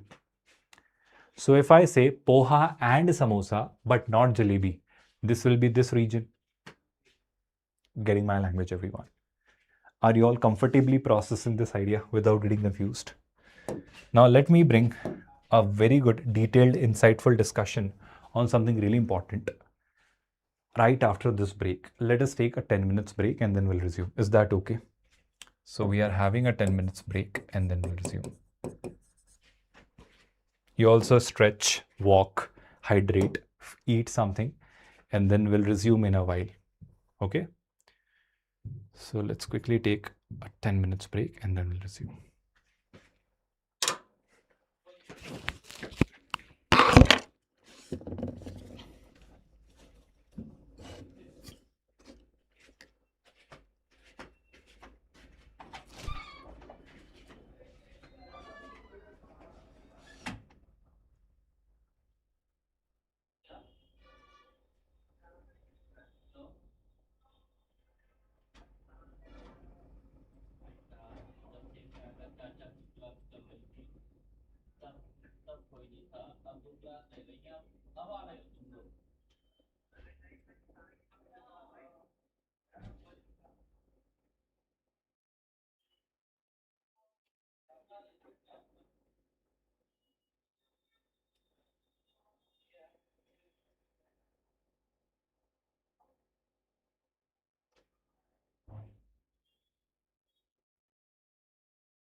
Okay, so we are back. If you all can hear me, if you all can see me, we are resuming. Everyone, can you all see me? Everybody give me a response. So here we have something really interesting which we are discussing regarding sets, and I'm trying to define a lot of terminologies based on sets. Let's say there is a universal set like this, and it contains some different subsets like this. What's going on? Give me a moment. Like this is a set, and then there is a set like this, and there is one more set like this, right? So this is here our universal set denoted by U. This is set A, this is set B, this is set C. And here are some number of elements. Let me say that number of elements here are small a, small b, small c, small d, small e, small f, small g, and these are the h. Now, based on it, I'll ask you some terminology, some questions. You let me know what is your opinion on these different things when I ask you certain questions. My first question here would be this, that can you help me? Let's say these are the three subjects, A, B, C. As long as the chapter, takes, I'll take it. But probably another 1.5 hours, around 9:30 will finish. Before it also it can. Depends on how we understand, how we process, right? So let's say these are the three domains A, B, and C, and based on which I am saying that these are the people. So there are A number of people who like only A, there are B number of people who like only B, there are C number of people who like only C, there are D number of people who like A and B only, there are E number of people who like C and B only, there are F number of people who like A and C only, there are G number of people who like A as well as B as well as C. Yes or no? I hope you are understanding. And there are H number of people who like neither A nor B nor C. First of all, did you understand the data? All the participants, give me a quick response. Everybody. What if I ask you to answer a few questions of mine? The first question says that, can you help me with the people who like exactly one subject? So these are the three subjects A, B, and C. So exactly one subject, sir, exactly one subject is liked by how many people? So sir, this A, this B, and this C are the people who like exactly one subject. Did you all get this, or shall I repeat it? My second question, can you help me with the people who like exactly two subjects? So exactly two subjects would mean what? Exactly two subjects would mean, sir, D here, it likes both A and B. E here, it likes both B and C. F here, it likes both A and C. Sir, can it not be G? G likes 3. I need exactly two subjects. So people who like exactly two subjects would be D, F, and E. It will be D, F, and E. Got my point? Now, can you answer the third question? The third question is, can you tell me the people who like exactly three subjects? My next question is, the people who like exactly three subjects. What will be your answer in that case? Okay, sir. So you're asking the third question, where I'm asking you the people who like exactly three subjects. Sir, exactly means all the three subjects in this case, yes. So all the three subjects in this case are liked by these G number of people. So if somebody asks you exactly 3, the answer will be G. Everybody processed this idea comfortably, yes or no? Now let me ask you a few more questions. What if I ask you, tell me the number of people who like at least one subject. The people who like at least one subject.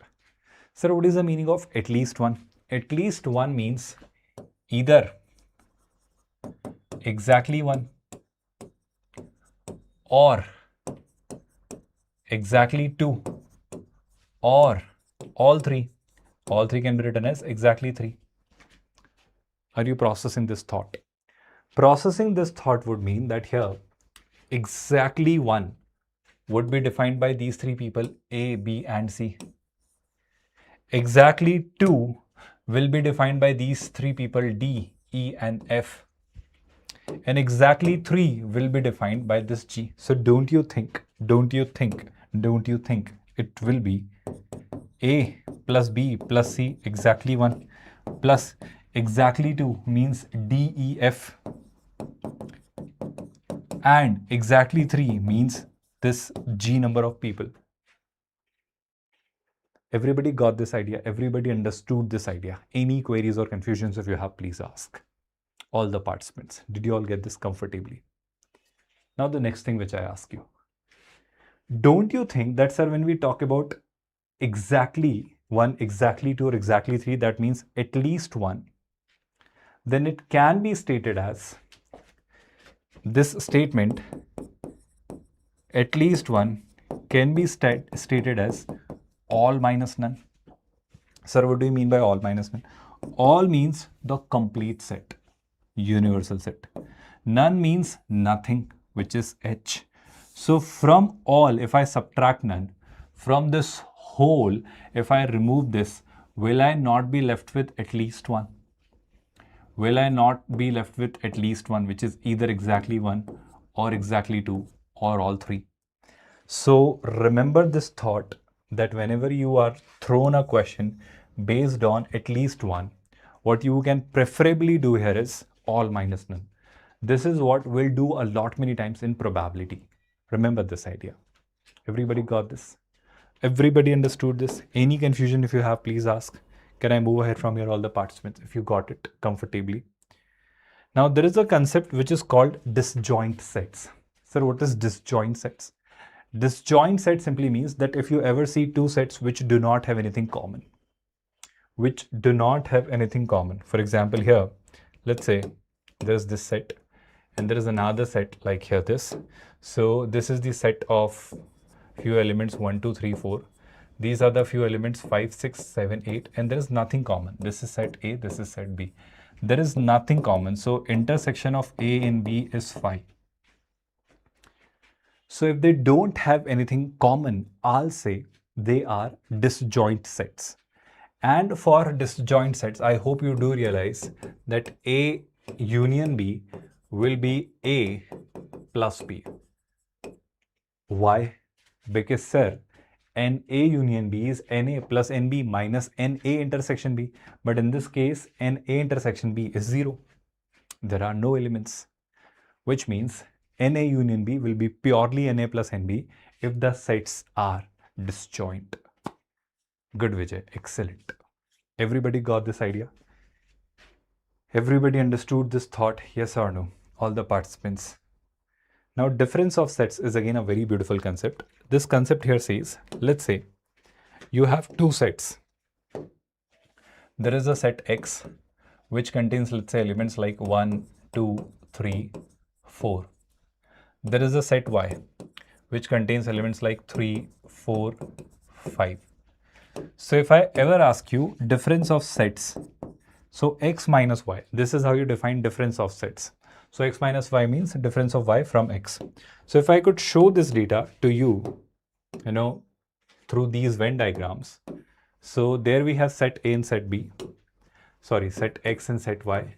So set X has elements 1, 2, 3, 4. Set Y has elements 3, 4, 5. So X minus Y would mean take the whole of X but remove the part of Y which is common with X. What did I just say? I said take all of X. So take all of X. All of X means 1, 2, 3, 4. But from this, remove the part of X which is common with Y. Remove the part of X which is common with Y. So what do you think X minus Y is? X minus Y is clearly 1, 2. Were you all able to process it? Any confusions? Please ask. So, sir, does it mean Y minus X will also be same as X minus Y? Absolutely not. Absolutely not. So what do you mean by that, sir? Y minus X, if you're willing to figure out, Y minus X. Y minus X here would mean take Y, all of Y. So Y is 3, 4, 5. And from that, remove anything and everything which is common with x. So y has 3 and 4 common with x. So these two should be removed. So y minus x will be 5. Did you all understand the concept of difference here, or shall I re-explain this? Tell me honestly. All the participants, do let me know if there is any confusion. I'll repeat.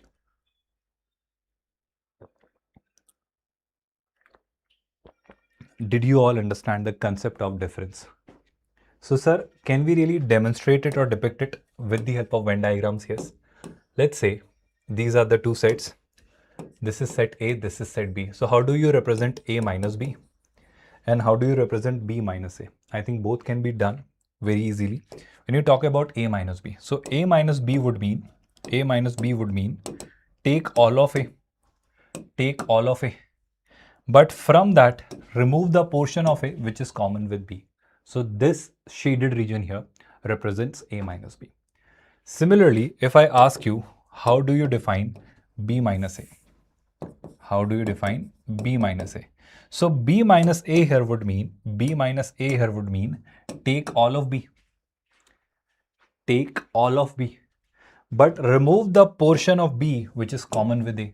So this shaded region over here gives you B minus A. I hope with respect to two sets, how we define difference, is that understood by everyone? Yes or no? Everybody got this idea?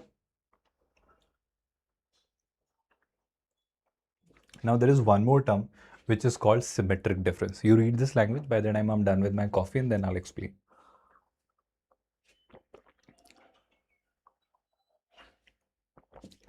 That's exactly what I have explained, alpha. It is not associative. A minus B and B minus A are not same. I hope you can clearly see A minus B is this, B minus A is this. So they are not same. They are clearly different. So difference of sets is not associative. Now, let's talk about symmetric difference. Let us talk about symmetric difference. What is the concept of symmetric difference? Let's say you have set A, you have set B. So A and B are two sets. And if I take A minus B, union B minus A. What did I just say? If I take union of A minus B with B minus A, I hope by now you must have understood that what is A minus B. Sir, this is A minus B. This is A minus B. Why? All of A without the portion which is common with B will be A minus B. Sir, what is B minus A? This. All of B excluding the portion which is common with A. So this is B minus A. So this thing over here, A minus B union B minus A, is called symmetric difference of two sets, which is given by either this sign or this sign. We'll preferably use the delta. So A delta B means symmetric difference of A and B.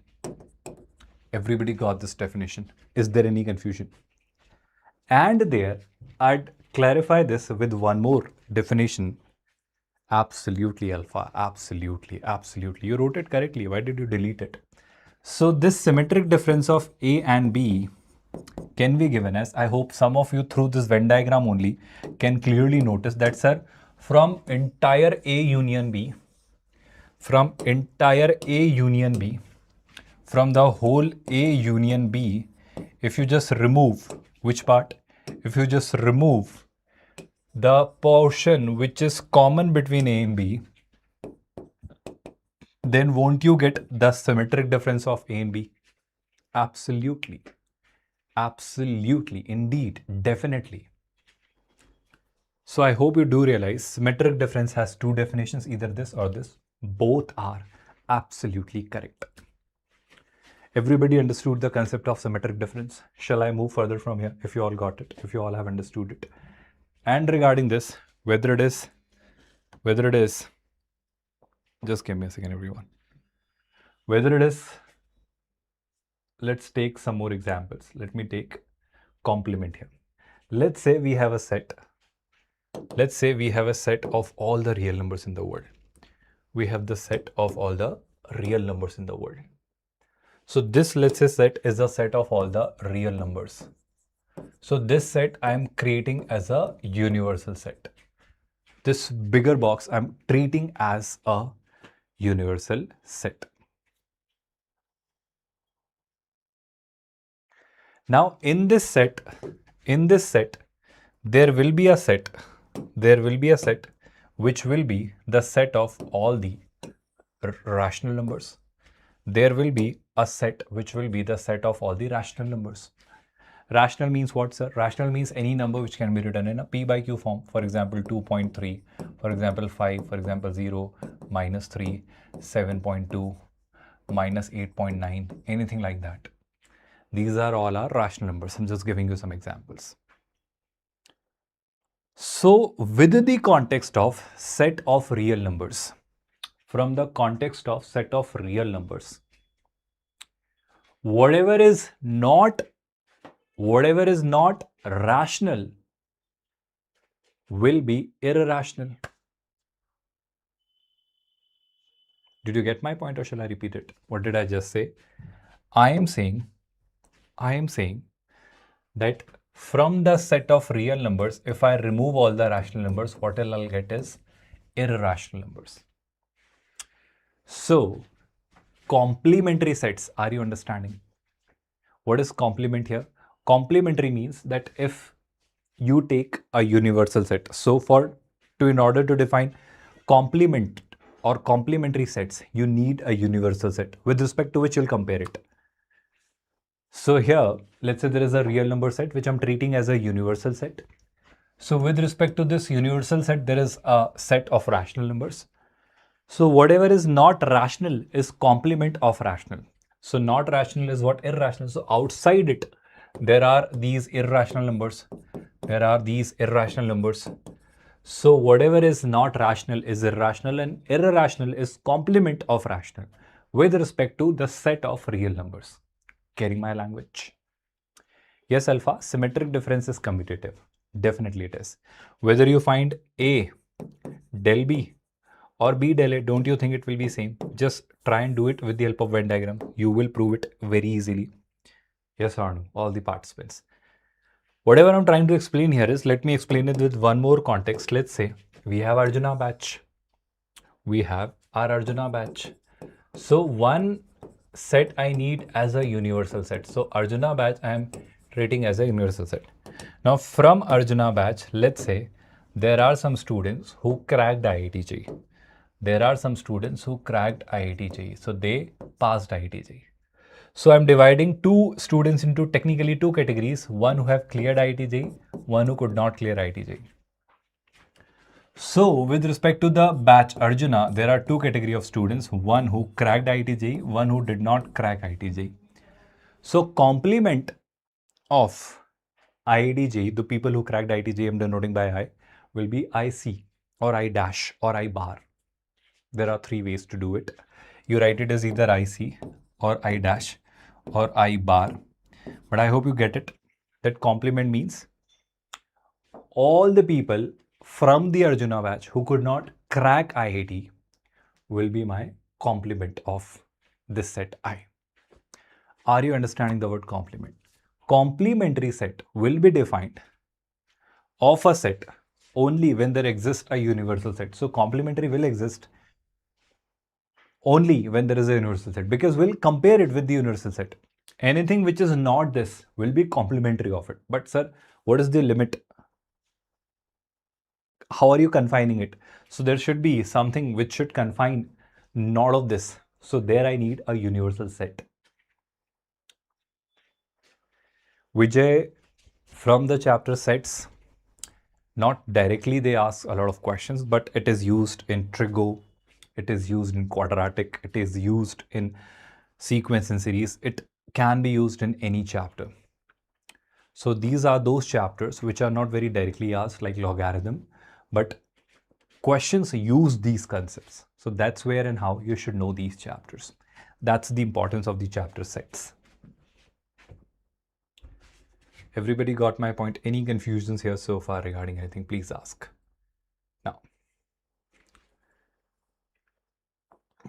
I'll straight away move towards the part which is a very crucial law or a rule, which is called De Morgan's law. Sir, what is De Morgan's law?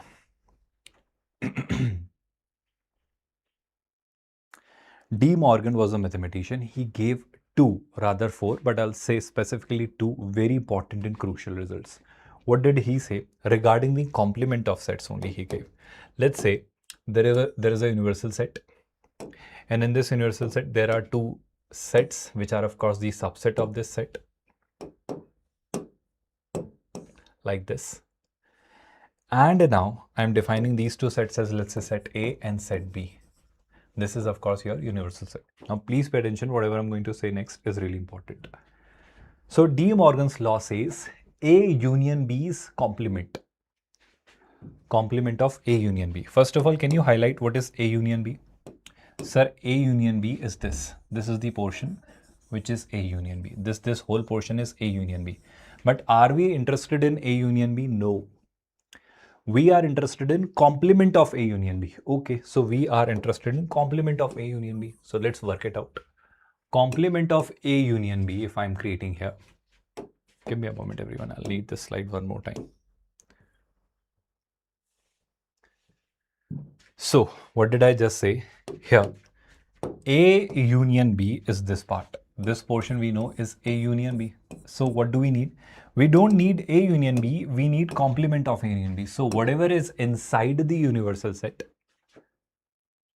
but outside the A union B will be complement of A union B. So this white region which I have just formed or created, don't you think this region will be complement of A union B? So A union B dash, A union B C, or A union B bar, whatever you want to call it. And complement you always see with respect to the universal set. Everybody with me so far? Any confusion?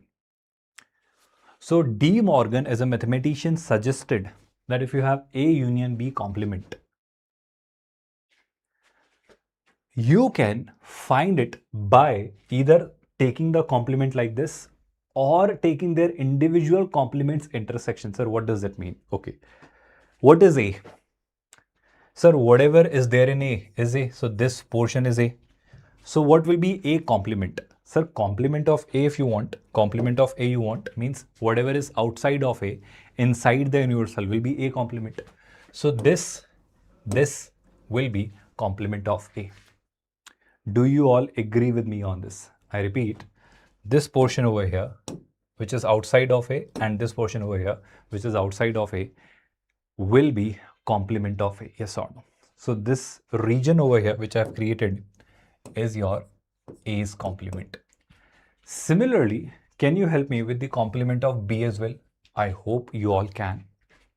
What will be the complement of B? Sir, if you want complement of B, we can find it out by simply putting anything which is outside B. Okay, what is outside B? So this is B. Outside B means this portion. Outside B means this portion. So this yellow region over here, I hope it's tough to understand it now, is B's complement. I hope you are able to process whatever I'm saying. Out of this, can you now take intersection of A's complement with B's complement? What am I suggesting here is, if you just notice what is common between A's complement and B's complement. So common between A's complement and B's complement is this portion, because this wide portion is there which is not in A. This white portion is there which is not in B. Sir, what about this yellow portion? This yellow portion is there which is not in B but is in A. Sir, what about this pink portion? This pink portion is not there in A but it is in B. So I want the portion which is neither in A nor in B. A complement and B complement. So this white portion would mean A complement and B complement. So don't you think this white portion and this white portion are same? The A complement intersection B complement, or A union B whole complement. So that's exactly what was suggested by the mathematician De Morgan, and that's what it means, that complement of A union B is A complement intersection B complement. Shall I re-explain this? Let me know if there is any confusion. Students, did you all get this? All the participants, comfortably? Yes or no? Shall we move ahead from here if you have gotten this part? De Morgan did not stop here. He gave one more very important, useful and insightful result. He said that if you take complement of A intersection B, what is A intersection B, sir? This portion here is A intersection B. So complement of A intersection B, anything which is not A intersection B will be the complement. So what is the complement, sir? Anything which is not the complement of A intersection B, this. Because anything which is outside A intersection B will be complement of A intersection B. So what did he say?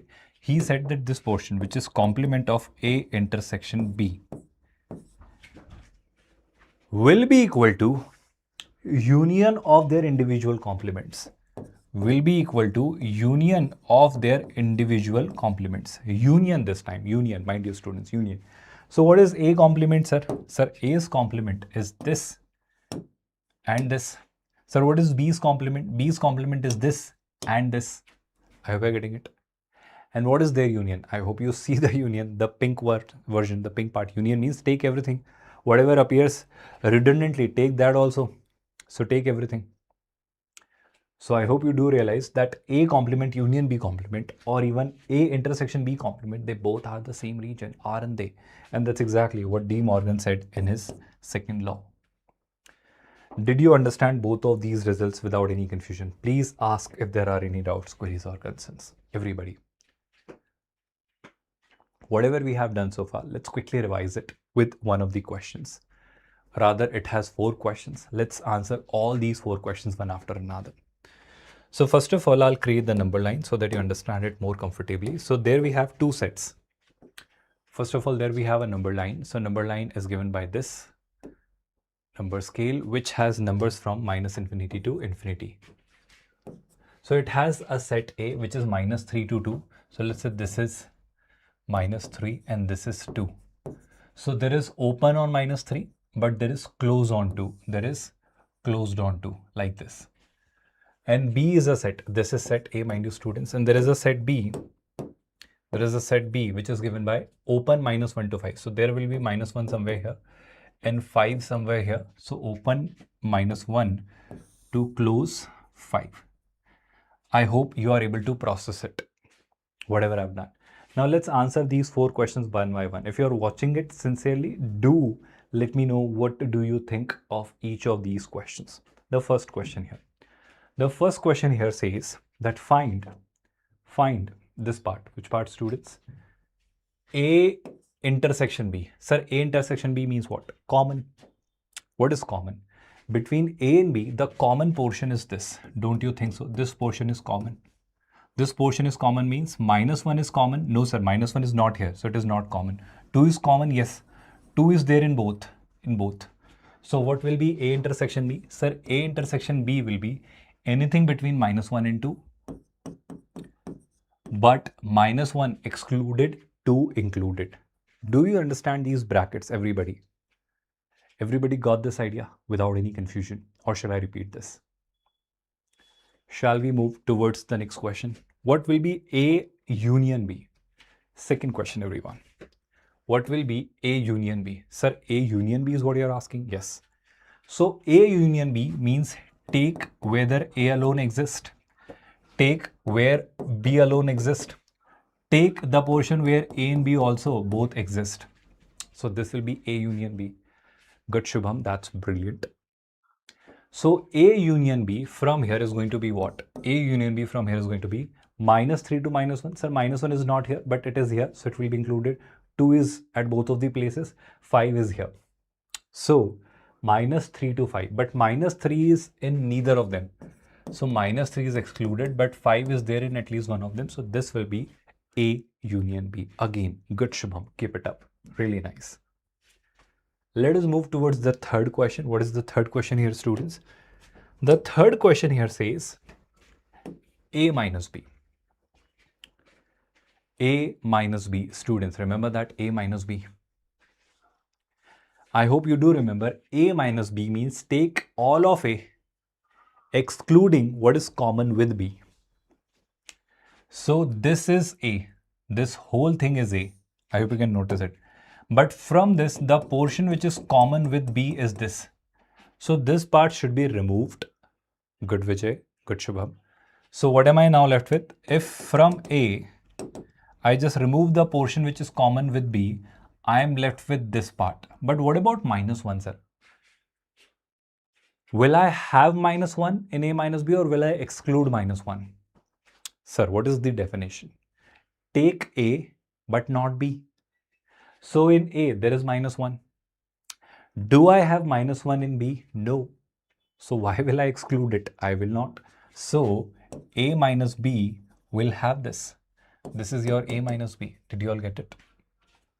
I repeat, A minus B will be minus 3 to minus 1 with closed on minus. I repeat, Vijay, you need to correct this part. Open bracket for 1, no. For minus 1, it will be closed. I'll re-explain. Pay attention, everyone. I am saying minus 1 is there in A. If minus 1 is there in B, it should be removed. But minus 1 is not there in B. So why will I remove it? Sir, whatever is in A, take it, and whatever of A is common with B, remove it. So minus 1, should I include or remove? Sir, minus 1 is not there in B. So why will I remove it? No, I will include it. So it will be there.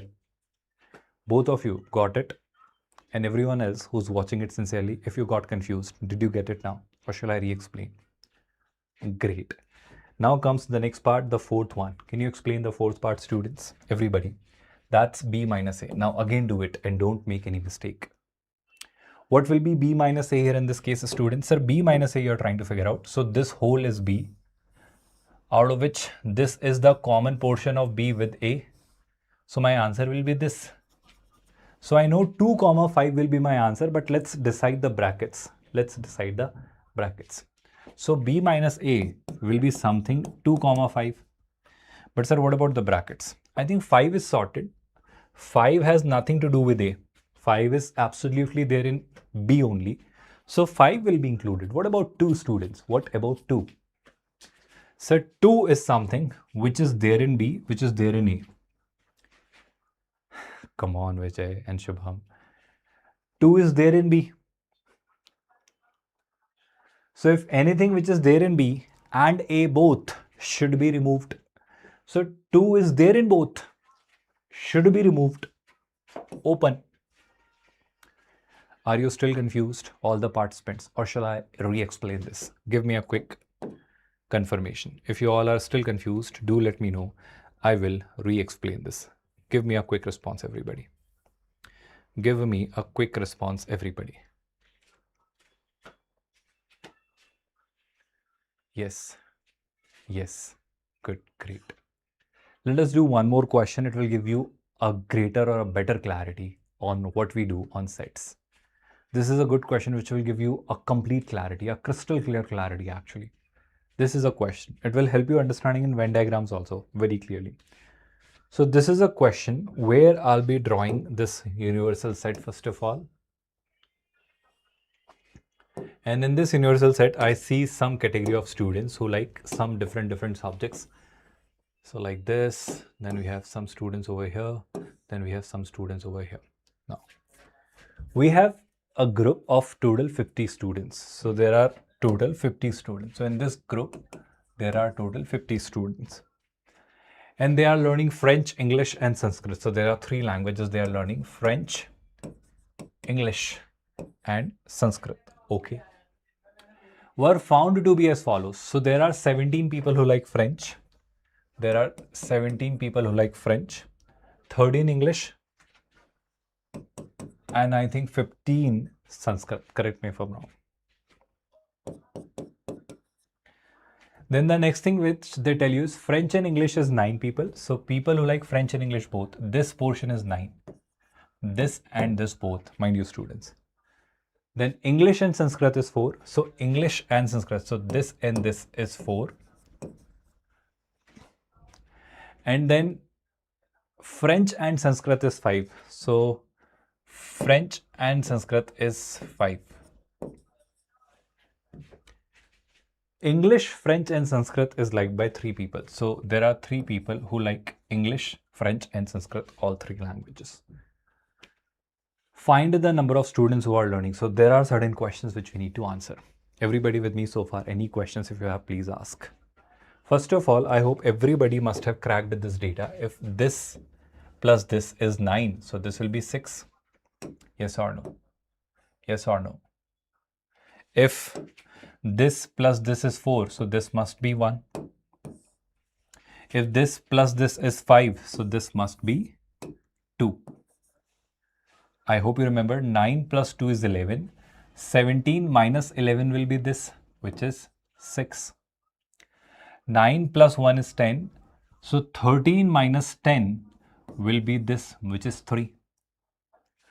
5 plus 1 is 6.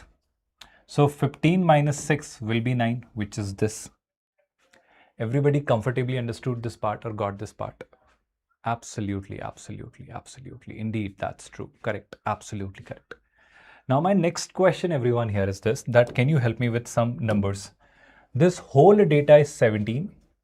This whole data is 17 plus 3 plus 1, 17 plus 3, 17 plus 3 is 20, 20 plus 1, 21, 21 plus 9, 29. So this whole is 29. But sir, there are total 50 students. So out of 50, if I remove this 29, what am I now left with? Sir, 1 is 30 and 20 will give me 50. So there are 21 students who don't like any subject at all. Processing this thought, everyone. Are you all getting this idea? Okay, sir, we get it. So, sir, what are we asked? I think we are asked certain questions, where the first question is, how many people like French only? So, people who like French only. People who like French only will be these. So, answer will be 6. People who like English only. So, people who like English only are these 3 people. People who like Sanskrit only. People who like Sanskrit only are these 9 people. People who like English and Sanskrit but not French. So people who like English and Sanskrit but not French. Get my point? So that will be 1. Did you get it, or shall I re-explain this? French and Sanskrit but not English. So we need French and Sanskrit but not English. So I hope you do get it. It will be this 2. Now the next, French and English but not Sanskrit. So we need French and English but not Sanskrit. So it will be 6. I hope there is no confusion on whatsoever we have done so far. Then the next question is, at least one of the 3 languages. I hope you do remember that we did discuss this idea that at least one can always be given by all minus none. Remember that?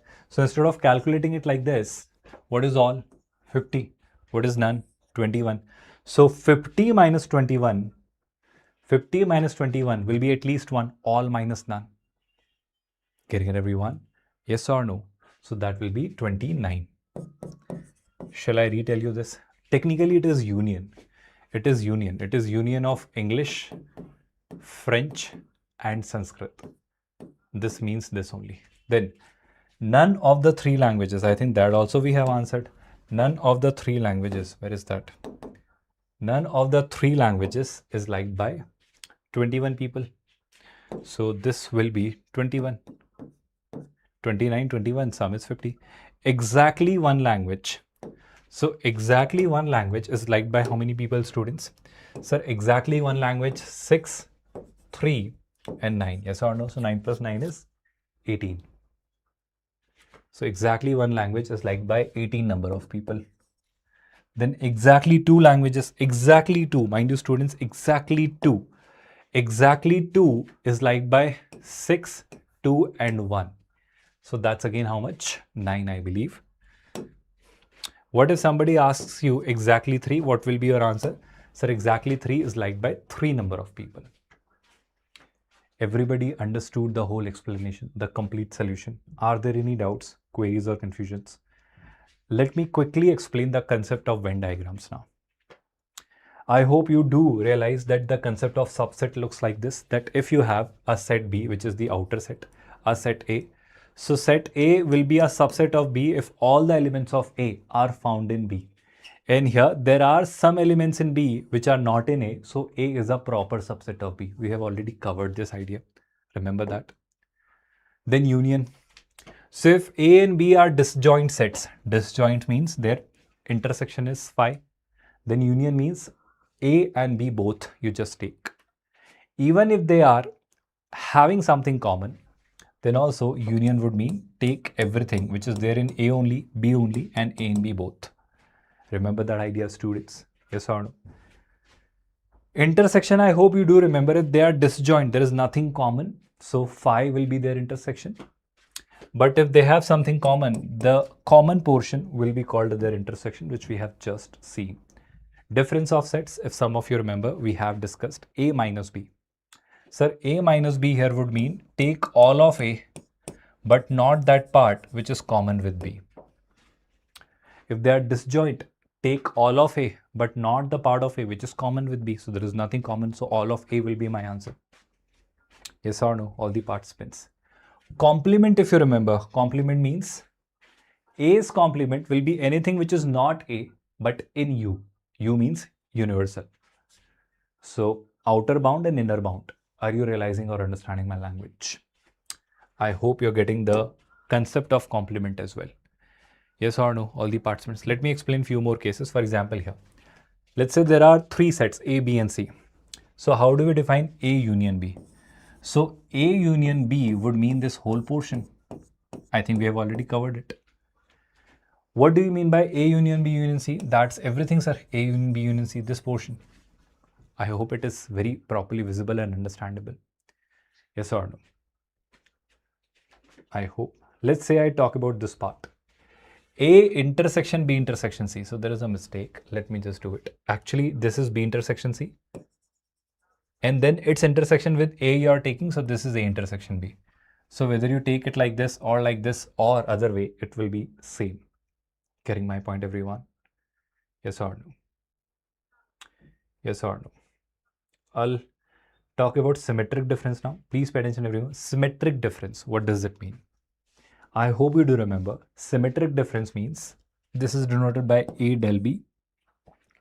And we have defined A del B as two definitions. First definition was that from A union B, if you remove A intersection B, that will be A delta B, symmetric difference of A and B. Or the second definition, I hope you do remember. Do you remember second definition? Sir, you subtract B from A and you subtract A from B and then take their union. They are the two definitions. If I apply those two definitions here, let's say this is a set A and B which have something common. So first definition, A union B. What is A union B, sir? Sir, A union B will be this whole. From this, subtract A intersection B. So remove this part. So I hope you realize I'll be left with this and this. Do you understand my language? I mean, this portion will not be there. Shall I re-explain this? Although we have already done it, I'm just making you revise it. The same would happen with them being disjoint as well. Second idea, A minus B, B minus A, and you just take their union. What is A minus B? What was your question, Alpha? Can you repeat? I think I have answered all your questions, my friend. All your questions, as far as I remember all the comments put by you. So A minus B. So this whole is A. Minus B if you do, so remove the portion of A which is common with B. So this is A minus B. And this is B minus A. And if I take their union, I hope I again see the symmetric difference of A and B. Yes or no, all the participants? Everybody got it, or shall I re-explain this? Shall we try one question, so that you can have better clarity on this concept of sets and Venn diagrams specifically? Here comes a good question. Can you help me with symmetric difference of A and B with symmetric difference with C? Amazing, excellent, a very good question it is. Shall we try this question, everyone?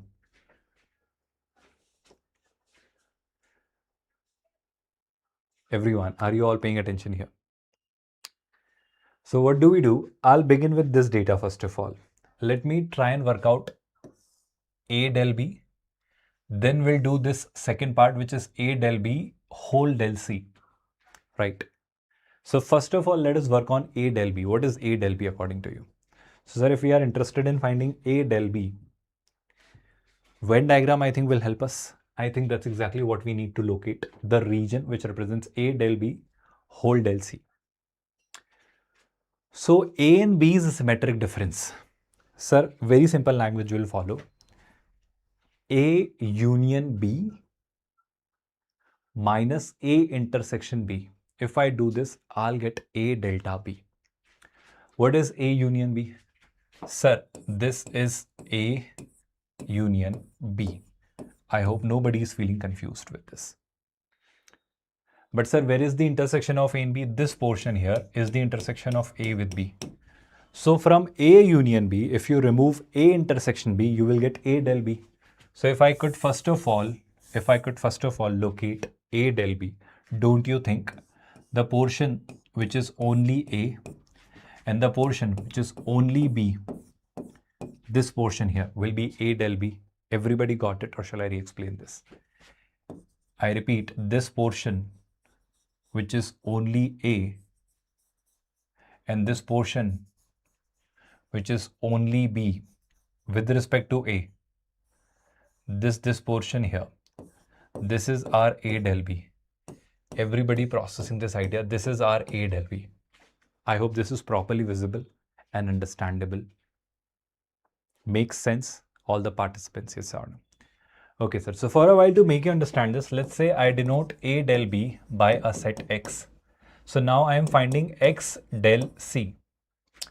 I am finding now this set's delta with C. So what will that be? That will be their union minus their intersection. What is X? This white region is X, mind you students. This white region is X. What is C? I hope it is properly visible. This region is clearly C. So first of all, sir, what is their union? So I hope you wouldn't hesitate in saying that, sir, this and this will be their union. This whole thing will be their union. Union of X and C. Sir, what is their intersection? What is their intersection? Sir, this portion and this portion is their intersection, because this portion is there in C as well as in white. Whatever is white is A delta B. And I hope you can clearly see C. You can see C. So the common portion between C and A delta B is this. So I repeat the same definition. That from X union C, if I subtract X intersection C, I'll get X del C. Understanding my language without getting confused, students? All the participants, yes or no? Shall I repeat that all? So all I'm saying here is a very simple, very, very direct result, students. That is that from union, if I subtract the intersection, I'll show it again if you are feeling confused. This whole thing is their union. Can you notice this? This whole thing is their union. This whole thing is their union. This whole thing is their union. Can you process this idea? Yes or no? I hope this particular part as well. And in this whole region, don't forget it. It is really crucial for us to remember now. What is the intersection? So, sir, intersection of C and this white region is this. Everybody with me? So, from their union, remove this part. So, from their union, if I remove this part, what I'll be left with is, just remove this part, just remove this part, and just remove this part. So, I'll take their union, but I'll exclude these two chunks. I repeat, I'll take the unions, but I'll remove these two chunks, this chunk and this chunk. I hope you're understanding my language. I'll remove these two chunks. So I'll take a union of x with c. What is x? The white part. C is this circle. So I'll take the union, but I'll not take these two chunks. So when I start taking the union without taking these chunks, so this portion will be there. This portion, no. This portion will be there. This portion, no. This portion will be there. This portion, yes. So this green region, I hope you can see this green region,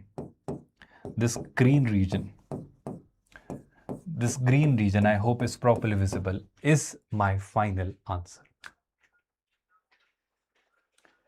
Have you all been able to understand this, or shall I re-explain this? Let me very quickly give you one more approach so that you may be able to understand it more better. Let's say there are these three sets A, B, and C. This is A, this is B, and this is C, my dear students. Now I'm asking you first of all to find A del B. What is A del B? Sir, A del B is really simple. To find A del B, what we do is from union of A and B. What is union of A and B? Union of A and B will be this. From union of A and B, just remove intersection of A and B. So intersection of A and B is this. So this is A del B. Everybody processed this idea comfortably. Now, sir, its del we want to take with C. So now take union of A del B. This is A del B. Mind you, students, this pink region is A del B. Now take its union with C. So if I take its union with C, sir, whatever was there in A del B is there. Just include C as well. So this is C. I hope you are understanding. That's union of this with C. But sir, from this union, remove the part which is common between C and A del B. So I hope you do realize that this portion, which portion, students? This portion, and this portion is common between A del B and C.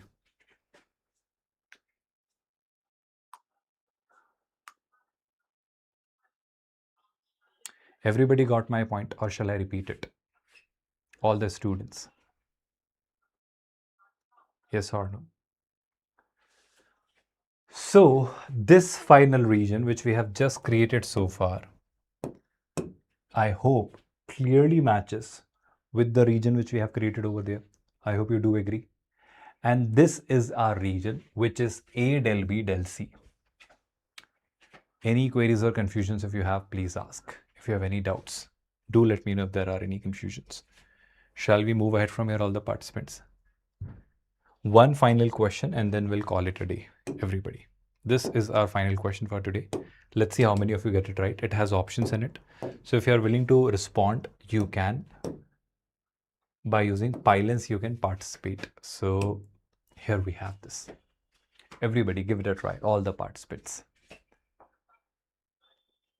The question here says that there is a school and there are 3 types of games which are being played. Some of the students play 2 types of games, but none play all the 3 games.